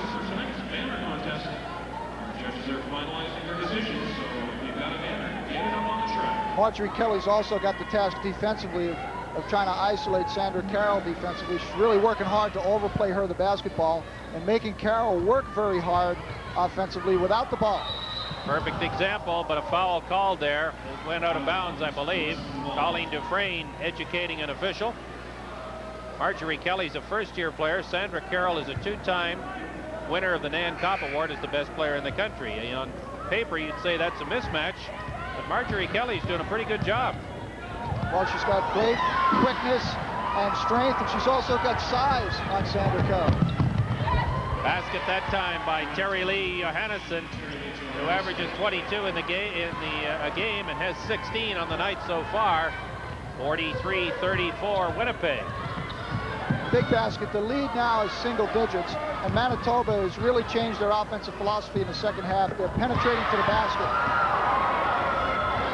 Here's Johannesson once again. Nice outlet pass, and Marjorie Kelly couldn't make the basket, but did draw a foul. Good play and a lot of confidence shown by T.L. Johannesson for the rookie, Marjorie Kelly. Johannesson could have tried to make that play herself, but she didn't. She gave the ball up to the first-year player, and that's the kind of teamwork that you got to have to develop a nationally prominent team as Manitoba is. Second foul against Asplin of Winnipeg. Here's Marjorie Kelly, who's still learning how to play the game at this level. She was a terrific high school basketball player, but she's gone from being the star of her high school team to being a rookie on this team, and that's a tough adjustment no matter what the sport and no matter what the athlete. It is a tough adjustment, but she brings lots of credentials with her. As a member of the provincial junior team this summer, she's a standout player, and she's going to develop into being a standout player over the course of her career. 7-point game right now. The University of Winnipeg has led all the way, but Manitoba has hung very tough and is playing very, very well here in the early moments of the second half. Sandra Carroll tries a little shot that goes off the rim, and this time the ball's taken by Manitoba, and again defensively they continue to play strong. Good play as Hadlow got the basketball outside. Johansson looks and fires. And the rebound this time goes to Heather Corby, and a foul is called. Marjorie Kelly, I believe. Manitoba didn't make the basket on that sequence, Peter, but they did give the basketball up unselfishly very well. 15:42 to go here in the second half. A great ball game. Winnipeg leads by 7.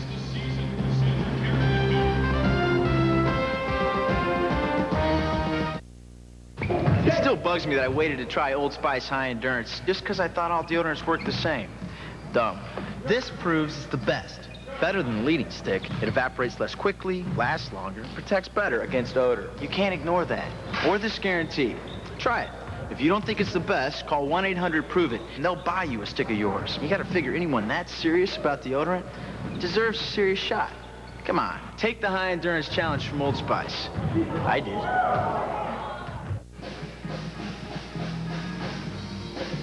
Welcome back to the Duckworth Center in Winnipeg, where the Wesmen lead the University of Manitoba 43-36, 5 minutes into the second half. Because you wear them till their tongues hang out. Micotin penetrates the skin to kill athlete's foot. Sandra Carroll, 3 for 9 in field goals and 8 points so far in the ball game, and that is under her average of nearly 27 points a game. Brendan, where are you? What have you got? I'm in the stands behind the Winnipeg bench, Peter, with another proud parent. This is Sally Corby, who has 2 daughters playing on the Winnipeg team, Heather and Sandy. And you were telling me that your daughter had an opportunity to be making a lot of money overseas, but would rather be here. Tell me about that. Oh, she definitely has a passion for basketball, and she'd much rather be here than anywhere else. She's an international model, and she was offered somewhere around $10,000 to go to Germany and be in a modeling shoot this week, but she loves the game. This is interesting having two daughters on the same team. What's it like around your house in anticipation of a game like this? Oh, they're pretty hyper yesterday, but they settle right down the day of the game, and they support each other. They're wonderful for each other, I think, and we've been pretty fortunate to have them around. They're nice kids to have around the house. Indeed you have. That is Sally Corby, mother of Heather and Sandy Corby of the Winnipeg Wesmen. Peter? Thank you, Brendan. 15.5 minutes to play, second half. Marjorie Kelly with another steal. Sandra Carroll stole it right back, and a foul called, and Kelly drew it. And that's 3 on the rookie who's trying to do the impossible, and she's really done a pretty good job, and that is hold Sandra Carroll in check. She's done a fine job because she's made Sandra Carroll work very hard without the basketball. And if you watch Carroll during the second half off the ball, I think she's a little bit winded. She's in good shape, but she's had to work extraordinarily hard tonight to get free with the basketball. But this is the point in the game where Winnipeg has always responded. They have that inner reserve, and they can draw off that reserve. And right now, Sandra Carroll can step up and be counted. There's a huge play by another rookie, Lara Asplund. First-year student from John Taylor Collegiate in Winnipeg took that ball away from Charlene Hadlow. And watch Asplund at 6'1" come in behind and block the shot, and to see the infectious attitude of never give up, never say die spreads through the program. A first-year player comes in, exhibits hustle, and makes a very important play. Hadlow on the outside, trying to break down this Winnipeg defense. 10 seconds on the shot clock as it goes up, and finally the ball is knocked out of bounds. It'll be Winnipeg basketball. Pam Flick, long outlet pass, and it goes off the Winnipeg player, Heather Corby, and it'll be Manitoba ball. 43-36, 7-point game.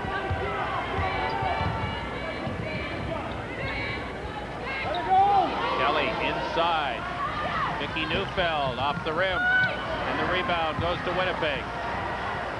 Here's Sandra Carroll against Marjorie Kelly. Here's Terry Lee Johannesson back the other way against Pam Flick, one-on-one. Johannesson cuts the margin to 5. Good challenge, and T.L. Johannesson has played very, very well in the second half, penetrating to the basket. Now, Sandra Carroll has to step up and be counted here. The lead down to 5. But she's toughest when the pressure is on. Outside to Pam Flick, to Andrea Hutchins, who's been very quiet in the second half. And a foul called as Hutchins tried to find a lane in the middle of the key. She was terrific in the first half, but defensively they've done a job on her here in the first few minutes of this second half. One of the characteristics of this Winnipeg team throughout this streak has been that it's been almost impossible to stop 1 or 2 players and not have everybody else pick up the slack. It's been an incredible story that way, that you really have to stop about 8 people, obviously 5 at a time, but it doesn't seem to matter who's out there. Somebody gets open and somebody gets the job done. You're right on, Peter, and they've got tremendous senior leadership around the perimeter between Flick, Hutchins, and Carroll. There's another great play by another fine rookie, Lara Asplund, number 11. In the middle of that Winnipeg offense. And Lorianne Palmer commits her 3rd foul and the team's 5th. Lara Asplund stepped right into this lineup and has played like a veteran during this season. She's averaging almost 9 points a game and 6.5 rebounds a game. Those are impressive stats when you're not getting full minutes on the court. She's done a good job. She's going to be a powerful player in the years to come here. Hutchins and Palmer, jump ball. It'll be Manitoba ball in the alternating possession rule. 44-38, a 6-point Winnipeg advantage. They won by 32 last Friday night down at the University of Manitoba. But this has been a quality effort by the University of Manitoba to this point against a very, very fine Winnipeg team. Good steal that time by Pam Flick. Tough full court pressure defense by the University of Manitoba. Here's Heather Corby, looks to make the pass. There's the shot and a basket by Lara Asplund. That was a great series, Peter. What teamwork. There were 4 passes involved, and in the 4 passes, they got a wide open layup under the basket, starting 80 feet away. A 5-year player starts the play, and 2 rookies finished it off. And we've got a foul away from the basketball, and it'll go against the University of Winnipeg, I believe. Blocking call against Heather. Laura Asplund is called. Her second foul, team's 3rd in the half. 13:02 to play. Marjorie Kelly, who was out briefly, is back on the floor now as Charlene Hadlow rather, comes to the sideline. Sandra Carroll had the ball taken away, and here's an easy basket for Neufeld. A great steal by Terry Lee Johannesson. The seniors are stepping up. T.L. Johannesson and Victoria Neufeld being heard from here. If you'd asked Colleen Dufresne if she'd take a 6-point deficit with 12:40 to go on the clock at Winnipeg for an important game like this, I think she'd say yes. They're in striking distance right now. Saved by Johannesson. Marjorie Kelly down the sidelines, and the steal almost by Pam Flicker knocked the ball into the side area. And it will be Manitoba ball. Now Manitoba's got to get a good shot here. They've got to get a quality shot. They've got to take the right shot by the right player. The right player might be Johannesson, and she drew a foul as she went to the hoop that time. Pam Flick fouled her. Let's go quickly to Brendan Connor. Peter, I was talking with Terry Lee Johannesson before the game. She's a 22-year-old. She's a bit older. She took a couple of years off school, and she plays well for this team. She told me she was trying out for the national student team last year, and Colleen Dufresne was the coach of the team, and she cut her. I asked Colleen Dufresne about that. She said, well, she's one of my players. We had a relationship. She understood. It was an easy cut to make, but the way she's playing tonight, probably the best player on the floor. Surprising that Colleen Dufresne would cut her from the national junior team last year. 19 and counting for Terry Lee Johannesson.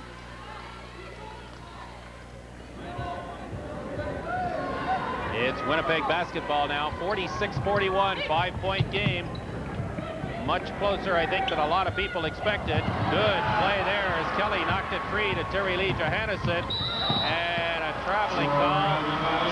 And just like that, what looked like it might be a real opportunity for Manitoba dissolves into Winnipeg possession.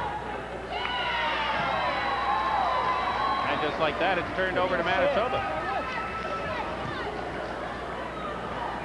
Winnipeg's laying it on the platter for Manitoba to come take it. Now they've got to continue to get the quality shots. If they keep the ball in T.L. Johannesson's hands the way she's playing tonight, good things should continue to happen. She's been a great floor leader, really stepped up as a senior on this team and given the team, a young team on the inside, great direction. There's a super basket that time, 21 and counting now for Terry Lee Johannesson, third-year art student from Dakota Collegiate in Winnipeg.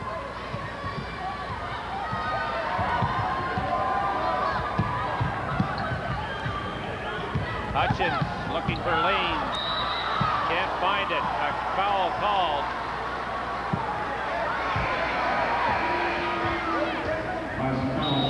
There's a tough foul against Manitoba and a perfect example of having to maintain poise. Well, good hustle. Lorianne Palmer, a first-year player, just lowered her arms and laid the forearms on the offensive player. You can't do that. If she'd have kept her arms raised, she probably would not have gotten called for the foul.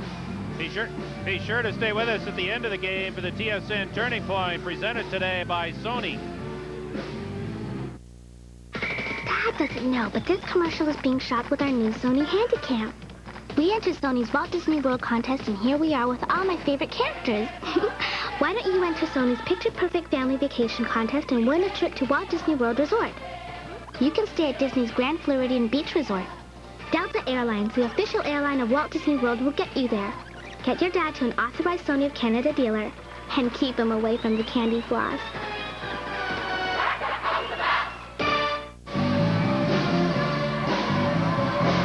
Our curling coverage begins on TSN tomorrow at 1:30 Eastern Time, 10:30 on the West Coast with the Road to the McCain TSN Skins game. Vic Rauter, your host. Semifinals start with Rick Folk, or with Russ Howard and Ed Werenick. This is the first semifinal. That's at 2 o'clock Eastern. And the second semifinal follows at 8 o'clock Eastern on Saturday evening.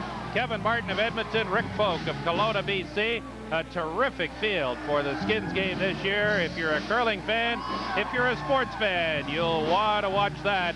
And we're glad you could join us tonight for a great evening of entertainment presented by the Universities of Winnipeg and Manitoba with an 88-game winning streak on behalf of the Lady Wesmen on the line, and the Wesmen leading 46-43 with 11:38 to go in regulation time. Peter, this game is up for grabs. Manitoba really couldn't be in better shape right now. Winnipeg has to be thinking about the significance of the streak, being up only 3 points, but with a game of this magnitude on the line, that's got to play something with your mind right here. Aggressiveness on defense once again by Manitoba, and able to do it without committing any more fouls. They have 14 fouls. They have 16 fouls in the second half. So one more and it'll be bonus opportunity for Winnipeg. Sandra Carroll works against Marjorie Kelly and has all she can do to really find a lane to even make a pass, never mind take a shot. Good defensive help by Lorianne Palmer to cut off Sandra Carroll. But that time, Pam Flick dribbled through heavy traffic and got the basket and extends Winnipeg's margin of advantage now to 5 points. 11:10 to play in regulation time here. Pam Flick with the steal. Sandra Carroll's alongside if needed. Great defense once again by the University of Manitoba, and it'll be Winnipeg basketball. Boy, Marjorie Kelly has the heart of a thoroughbred. She lagged that play, accelerated and used her speed, and really saved the basket. Heather Corby, tough shot from the outside. Terry Lee Johannesson has the shot at the other end. Rebound goes to the outside, knocked into touch, Winnipeg ball. Good choice by T.L. Johannesson. Built the transition very well, got the lanes filled, took a good shot, but the ball didn't drop. Hutchins for Winnipeg. Sandra Carroll. Finds a lane, goes to the hook, takes the basket.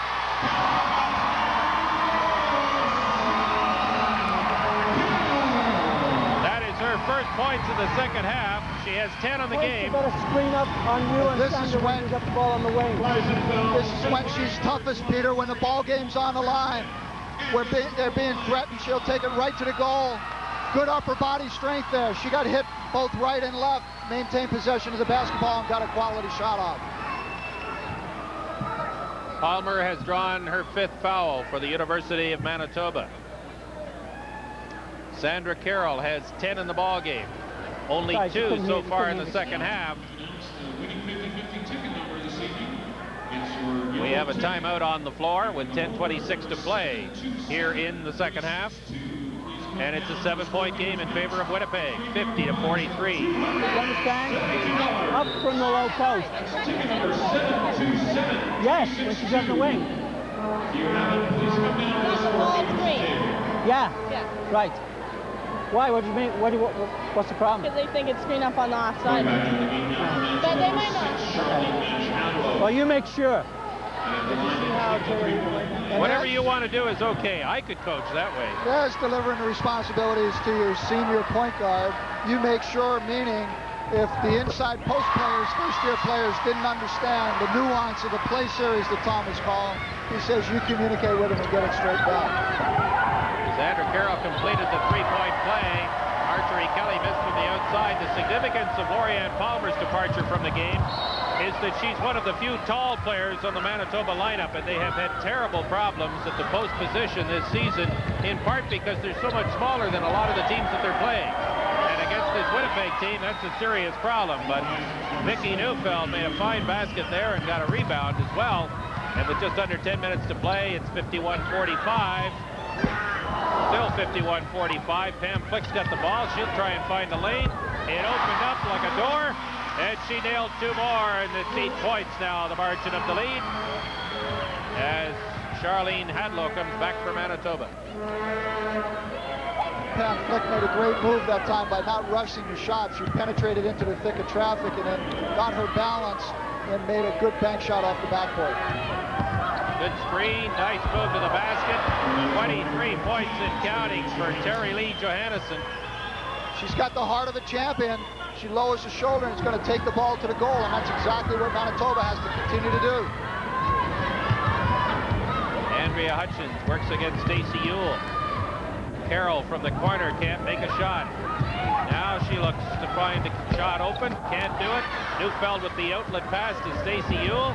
Manitoba comes back. Adlow from the corner off the rim. Lara Asplund gets the rebound for Winnipeg. And Sandra Carroll made a fine save. Hutchins from the outside. And a foul is called.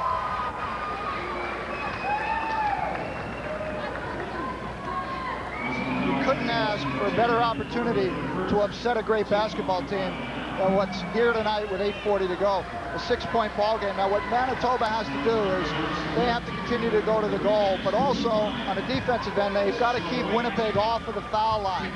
They can't continue to foul, stop the clock, and give Winnipeg easy shots from the line. Neufeld tries the shot through heavy traffic. The rebound is taken by Pam Flick, and Neufeld stole it and scored. 4-point game, 53-49, 8:17 and counting left to play in regulation time. And we got a good story brewing here. Now, two things. Don't foul Manitoba and keep Winnipeg off the boards. Limit them to one shot. They can't allow easy shots, second shots, and at the same time, they can't commit a foul, stop the clock, and put them on the foul line. Right here, Carroll squares up. She's had her problems all night, but if they stop the clock and put her on the foul line, you're going to add to the offensive efficiency of Winnipeg.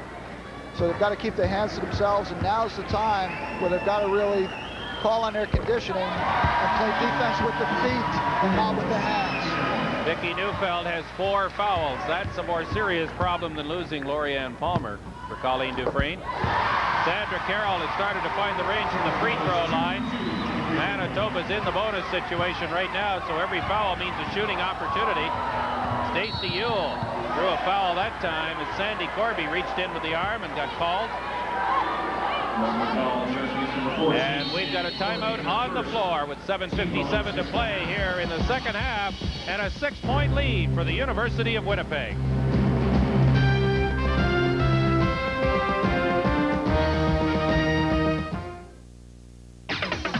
McCain took your favorite sandwiches and put them in their pockets. Introducing new McCain ham and cheese and beef and cheddar super pockets.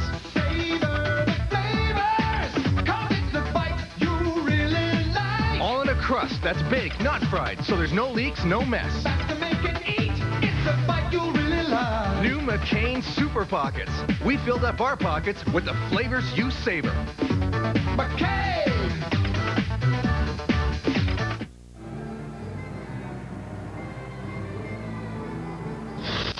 Because hockey season lasts until July, Micotin penetrates the skin to kill athlete's foot. Great atmosphere in the crowd. A little concern at the Winnipeg bench. Tom Kendall addressing remarks to his troops. We asked him about the possibility that this long 88-game streak of wins might end tonight. You've got to be awake on defense, everybody on help. It's not just a question of winning. I don't think we just want to win this game. We want to win this game and look good doing it. I think we want to show people that the brand of basketball at this level is worth watching. And so we're much more concerned about playing well than we are about winning, because we feel that if we play at our best, that we're going to win anyway. Well, in that context, you wonder how he feels about the performance of his team at this point, and we'll pick up on that in a moment after a word from Brendan Connor. It's a timeout. I was listening on the timeout with Coach Kendall, and he was saying, as you pointed out, Vicki Neufeld of the Bisons has 4 fouls, and he told his players, let's go at Vicki. She's got 4, one more, and she's out of there, and then we'll have a much more successful game inside. So they watch for them to go on offense at Victoria Neufeld, because she's got 4. Well, they can go at Neufeld, but they better stop Terry Lee Johannesson from scoring points, because she's got 22 to lead everybody on the floor, and she's been terrific for Manitoba. She really has, Peter, and if you watch her off the ball, she's communicating with the players, shouting instructions. trying to give that leadership that's so important when you've got a mix of players that are senior, especially in Neufeld and Johannesson themselves, and then some rookies that are in the lineup for their first year of play. Sandra Carroll managed to knock the ball into touch. Winnipeg has got the ball. Pam Flick looks for a shot possibility or a passing option and goes to Andrea Hutchins. Here's Flick from the corner. Off the rim. Neufeld to Kelly. And quickly it's down the floor with Hadlow controlling. Trying to set up an offense now to Stacey Ewell. 55-49, 6-point game. Winnipeg with the lead. 7:08 and counting left to play inside, and the ball is turned over. Good defense there by Andrea Gale. Sandra Carroll with the great pass, and Andrea Hutchins would have had to be 6'9" to pull that in instead of 5'11". But just like that, she gets the turnover, and Pam Flick comes back for Winnipeg. Missed opportunities by the Bisons. They had an opportunity here to close this gap down to 2 to 4 points. Turnovers will just kill you. Just like they did there. This time it goes over to Manitoba, and a great play. Johannesson is knocked down as she went high in the air and lost her balance coming down, and a foul is called, a pushing foul against Pam Flick. It is her second and the team's 7th.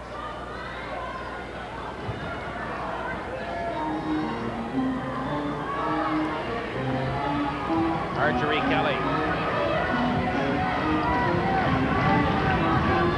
gets the ball on the outside. Hadlow from the corner off the rim, and Pam Flick's got it and starts back slowly for Winnipeg. Wesmen led by 16 at one point. It looked like it might be a rout. It's been anything but. Great anticipation of the pass by Marjorie Kelly. 2-on-1 break, and Kelly scores. She's just been outstanding, turning defensive plays into offensive baskets. Here's Sandra Carroll now for the University of Winnipeg. Outside shooter off the rim, and there is Terry Lee Johannesson once again for a big rebound for Manitoba. 4-point game, Peter. One of the things that Manitoba's done is they've kept their poise and they've gotten the ball in the hands of the people that have to make the big plays. Now, Sandra Carroll, cold in the second half, takes the outside shot. She really hasn't come into her own offensive zone yet, played up to her capabilities, but there's a lot of psychology involved here. Okay, all right, go after the boards. Make sure that you're moving along the baseline and you're seeing cutters on the 1-2-2. Okay? Yeah, make sure if you're on the offside, if there's a cutter coming from the backside, you see it. All right. All right. Now, let's go to her a little more. Okay? They are stopping her dead. So let's come back to her. Let's go to Hutch initially and come back to her. Okay? All right. No problem here. As long as we play loose, we'll be all right. That's a good move by Tom Kendall. It shows again why he is a great basketball coach. He says they're making it tough on Sandra Carroll. Don't go to her initially. Go over to Hutch. Andrea Hutchins, take the pressure off Carroll. Don't take the ball to her initially. Go to Hutchins, draw the defense, and that may open up opportunities for Carroll to get her hands on the ball in a better scoring position. You know, right now at this stage of the game, no matter how great you are as a player, what do you want? Sandra Carroll has to be thinking, I'm not going to take this game onto my own shoulders. She has great confidence in her teammates. She's going to distribute the basketball here. 2 timeouts each. Hales with 5 fouls, I guess, for Winnipeg. Neufeld with 4. That's a serious problem for the University of Manitoba. And in the meantime, there's Lara Asplin with yet another rebound. Pam Flick to Sandra Carroll. Marjorie Kelly plays her very tough on defense. Hutchins on the outside. Hutchins tries the shot off the rim. Reaching in. Good rebounding by Lara Asplin, and a terrific basket by the first-year player from John Taylor Collegiate in Winnipeg. She's got 8 points. Steps up. She's been huge in the second half. She's done a great job on the offensive boards.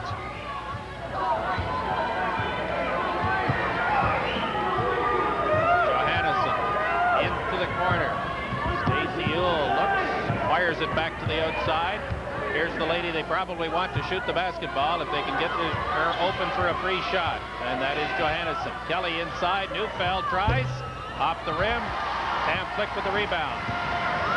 Long outlet pass. Hutchins in the corner. Winnipeg in the zone. Manitoba's got to attack that zone on the inside.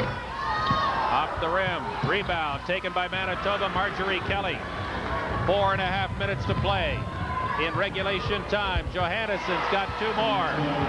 57-54. 3-point game. 23, I think, for Johannesson. Make it 26. Peter, Manitoba's a 3-point shot away from tying this basketball game up. This is a big defensive series right here. Foul called as Carroll tried to drive to the lane. Holding call. Got to work hard defensively, but they have to cut the driving lane off with the feet. Watch the penetration move here, right down the middle. Player steps in, has got to get there with the feet and not straight with the straight hand. The foul on Marjorie Kelly was her 4th. Sandra Carroll. Close basketball games, foul shooting usually spells victory or defeat. Winnipeg converts 2. Manitoba missed their last opportunity at the line. Carroll with 8 points in the first half and 6 so far in the second. Marjorie Kelly with 4 fouls, touches aggressively to the hoop, got a rebound and another basket. And Manitoba showing Winnipeg a taste of its own full-court press medicine here. 9 for Kelly in the game. Asplin out to Sandra Carroll. Works against Kelly. Tremendous drive by Sandra Carroll. She read the defense, didn't see any help down on the baseline, and took Marjorie Kelly down where she couldn't get any help from the rotating post players. Smart move, perceptive move by Carroll, and a great shot. Kelly's got 4 fouls. That's the legacy, or the hampering factor for her. And we've got a foul under the basket. Wesmen foul charges number 14, Sandy Corby, her 2nd. Sandy Corby commits her 2nd foul. And we've got a timeout on the floor with 3 minutes and 17 seconds left to play in regulation time. It's a 5-point game. Winnipeg still leads.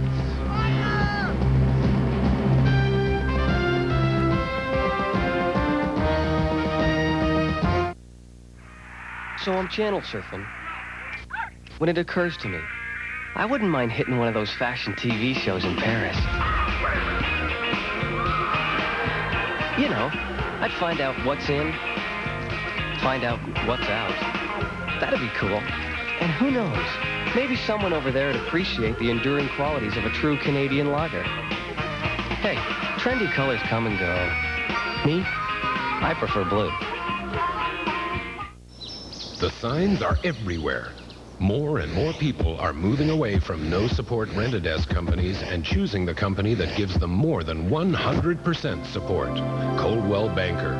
Support you can count on.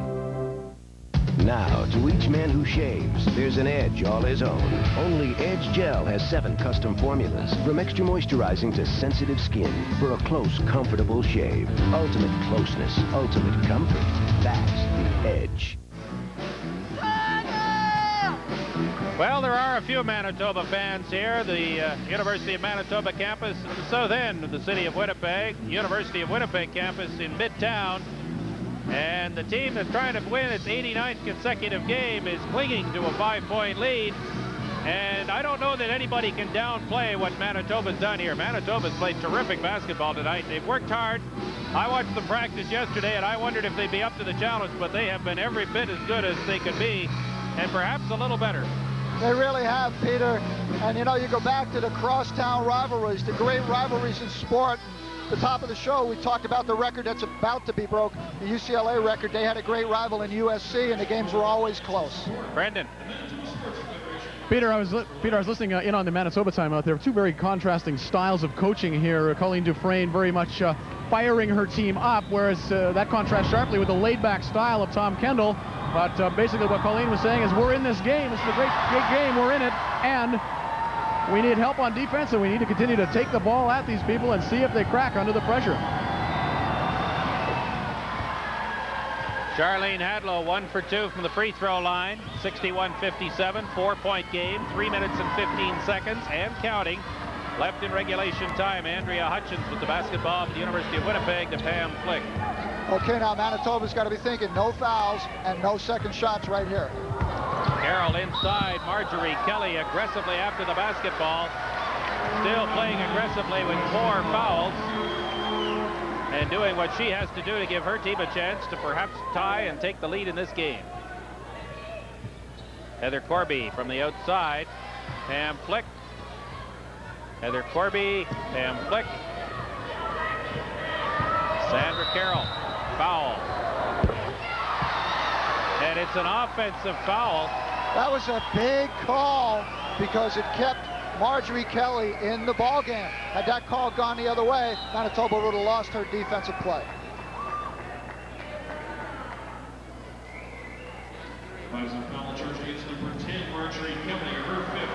Oh, now they've changed the call. Okay, the referee's hand signal indicated offensive charge, but the call actually was defensive foul. So that's going to really hurt Manitoba's chances to maintain that defensive intensity on Sandra Carroll without the ball. Another player's going to have to step up. Let's see what changes Colleen Dufresne might make. That might be a turning point in the game because this young player has played terrifically well for the University of Manitoba. Marjorie Kelly leaves the ball game with 2 minutes and 51 seconds left in regulation. She's the second Bison player to foul out. Lorianne Palmer went a few minutes earlier. And interesting, Peter, both of those players are first-year players. Freshmen come into the league, they make the adjustment, they make the jump to the CIU level of play, and fouls usually are a problem for a season or two. Pam Flick is relatively quiet tonight offensively with 10 points. Been steady defensively. Missed 2 free throws. It's still 61-57 Winnipeg. Stacey Ewell works hard at the head of the key. Gets it inside. Neufeld playing with 4 fouls. Tries and goes for the rebound. And it's stolen by Winnipeg briefly. But it'll be Manitoba ball.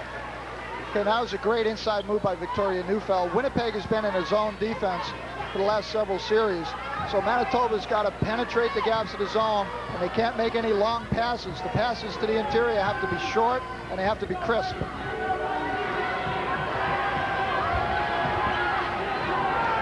Krellen with the ball briefly. Johannesson looks inside. Here's Krellen from the outside. And Andrea Hutchins there for a huge rebound for the University of Winnipeg. Sandra Carroll with 14 points. Tries to dish it off, and it's stolen by Neufeld. Carroll reaches in. Foul called as Heather Corby grabbed the ball. Big play here now. Manitoba's got to convert on the foul line, Peter. They've had an opportunity in the second half. Look here. Play in the corner. Sandra Carroll reaching in. Referee reacts. Whistle blows. Contact. Now Manitoba's had an opportunity to be in the lead in this ball game. Had they shot reasonably well throughout the game from the foul line. So the last 2:06 here, they're going to have to convert every foul shot they take. Neufeld makes the first shot. Great concentration. You want to have your seniors on the foul line when the game is on the line. Neufeld has 14, 1 for 2, and Winnipeg's got the ball with Sandra Carroll dishing it off to Pam Flick. And then accepting the return pass, she finds a lane that goes off the board. Here comes Johannesson.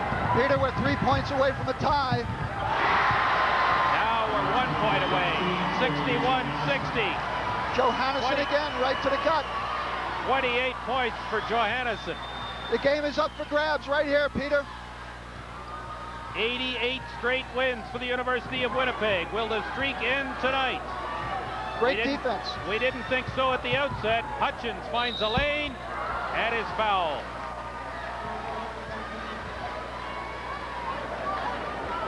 You know, the smartest thing that Winnipeg did on that offensive series was lay the ball down and go to the goal. They didn't take a bad shot. Here's Andrea Hutchins, and she put her arm out. It could have been an offensive foul. She got away with that.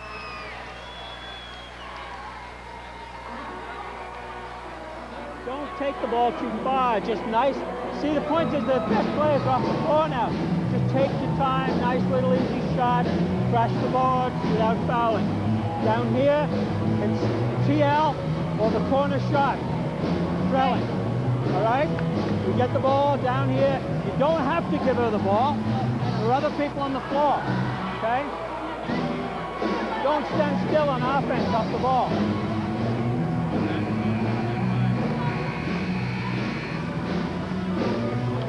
Well, the last minute and 26 seconds. Colleen Dufresne now is going to have to play without Vicky Neufeld, who drew her 5th foul just before that timeout. And now that's 3 key performers for Manitoba on the bench. Palmer, Kelly, and now Neufeld. And Johannesson, who's been a terrific performer and in my mind the player of the game so far for Manitoba, has got 3.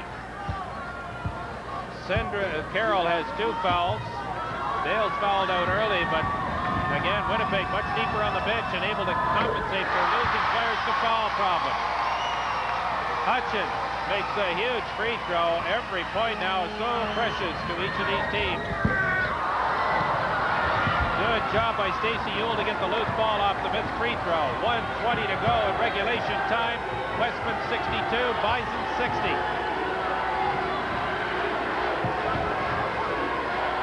Inside. Great block by Carroll. Great block by Carroll. It's Winnipeg ball.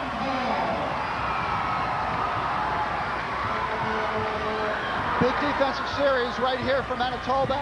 Offensive series is huge for Winnipeg.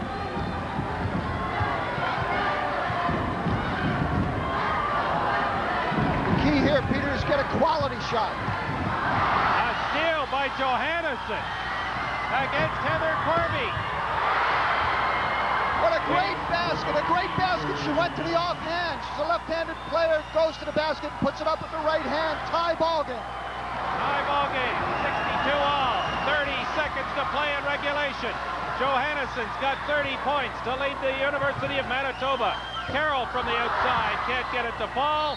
It will be Manitoba ball. Right here, 30-second clock to shoot, 22 left in the game. Manitoba can have the final possession and get the final shot of the ball game. Timeout, Manitoba.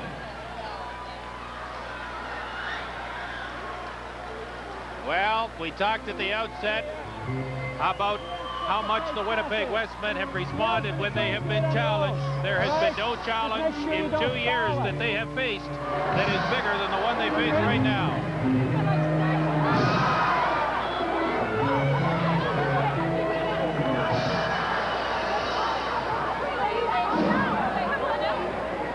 The ball, okay? Come down the floor, whether they score or not. Just take whichever opportunity you have. Don't try and force anything. Just take what you have, Pam. Okay? Tom Kendall with a little smile that belies the seriousness of the situation. Can we? Well, we got one left if I ask. Or at least the tenseness of the situation. Well, they've got to step up and play great defense. Does Winnipeg. They understand that. Kendall gave them good direction. Make the right choice. The key here is not what shot you get, but the kind of shot you get. Winnipeg, if they get the ball back, have to get a quality shot.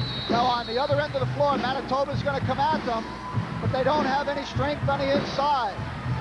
So they've got to read the defense, first of all. Hey! Extended full court pressure by Winnipeg now. T.L. Johannesson has to get the ball into her hands. Charlene Hadlow puts the ball in play. Larissa Krellin brings it down. Heavy pressure. Now Johannesson's got the ball. I would think they would want her to shoot the last shot.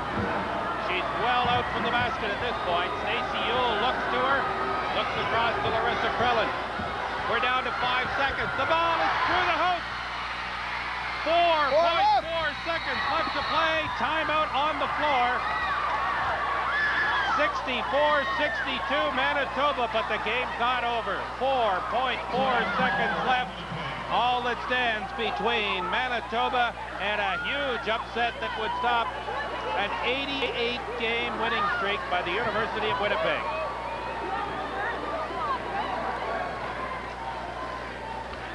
Pam Krellin right to the basket, split the defender, used the backboard to her advantage. A great shot. Smart timeout here. Now 4.4 seconds to go. Whichever one is open. Doesn't matter which one.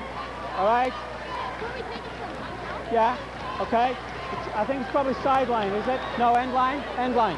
All right. Whichever one is open, give it to them. Okay. Now, you're probably going to look for a three. You're probably going to look for a three. Or you. She'll get it in bounds, and you got lots of time. Yeah, you got lots of time. 4.5 seconds. Just go into the front court. Get the ball in the front court. Now start where you normally do. Just run it like you normally do, just a little bit quicker. Okay? Get the ball in the front court. Give it one of these two. Then shoot the three. They'll foul you on the three.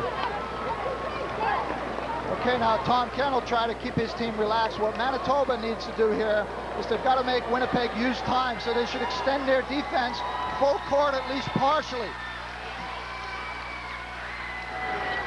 Now the back players in the defense are extremely important. Pam Yellen and Kyla Kosic, because if Winnipeg can penetrate and break down the defense, they're going to get an easier shot. Pam flick to Andrea Hutchins over half court. 1.2 seconds left. Sandra Carroll, no! Unbelievable!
A dramatic finish to a terrific, well-played 10th basketball game. 64-62 for the University of Manitoba in an upset over the University of Winnipeg, ending a consecutive winning streak at 88 games, the second longest in the history of North American sport. And there's a three-time All-Canadian, Sandra Carroll, a two-time winner of the Nan Kopp Award as the best player. But tonight she was overshadowed by a third-year performer from the University of Manitoba named Terry Lee Johannesson, who led all scorers with 30 points, played her heart out at both ends of the court. The Bisons had 3 players foul out, and they still got the job done.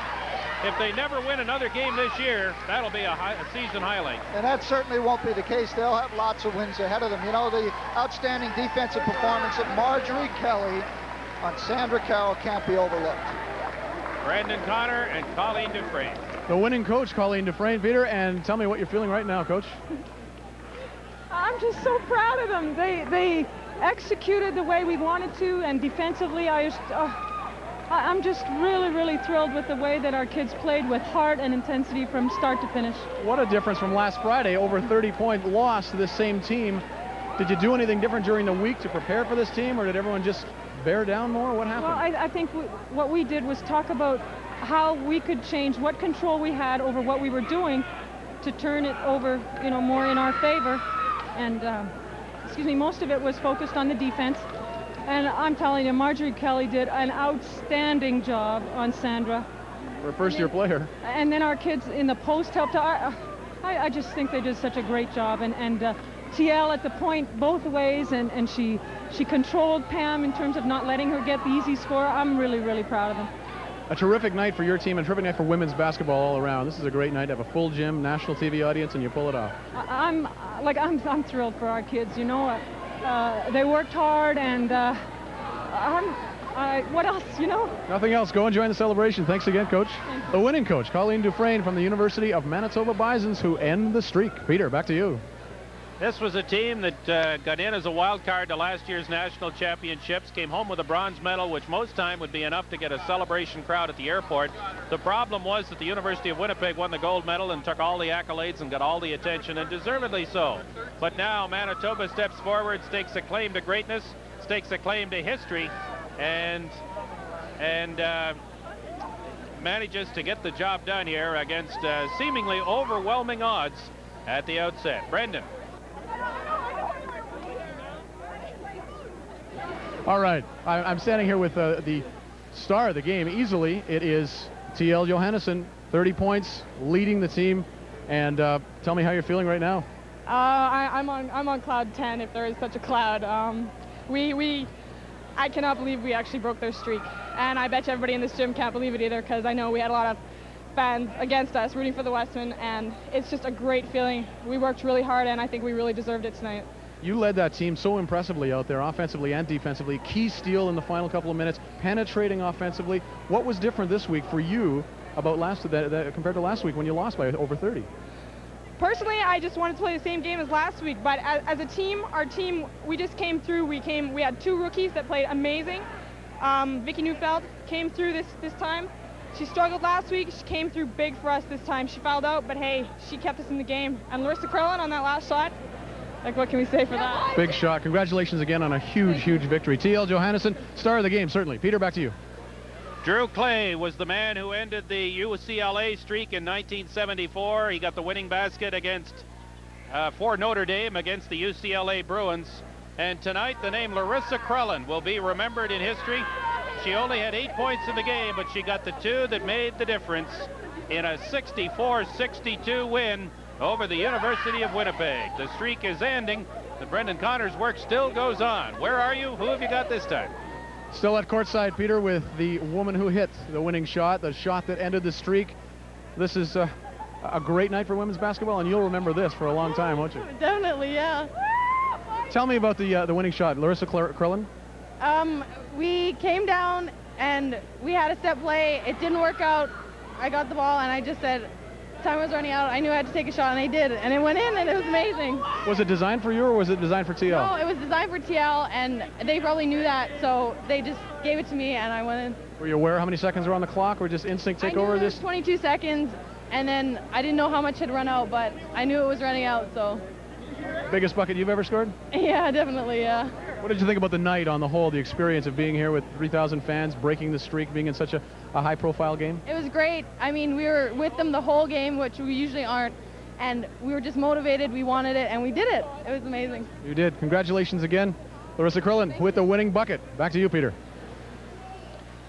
Quite a story. Kind of fun to be part of history, isn't it? It's an incredible story, and you know, the significance of this game at the top of the show was the winning streak continuing, but the significance of this win for the Manitoba Bisons for women's basketball in Canada was just immense. I mean, they played a game that will linger for years and years, maybe for decades, in the minds of the people that were here tonight to see this happen, and in years to come, their own memories will be cherished, and it will be an incredible story to recount over the years in sports annals. 22 of 24 players on the floor tonight, part of the Manitoba high school basketball program at one point. That's a great endorsement of a great sport in a great city.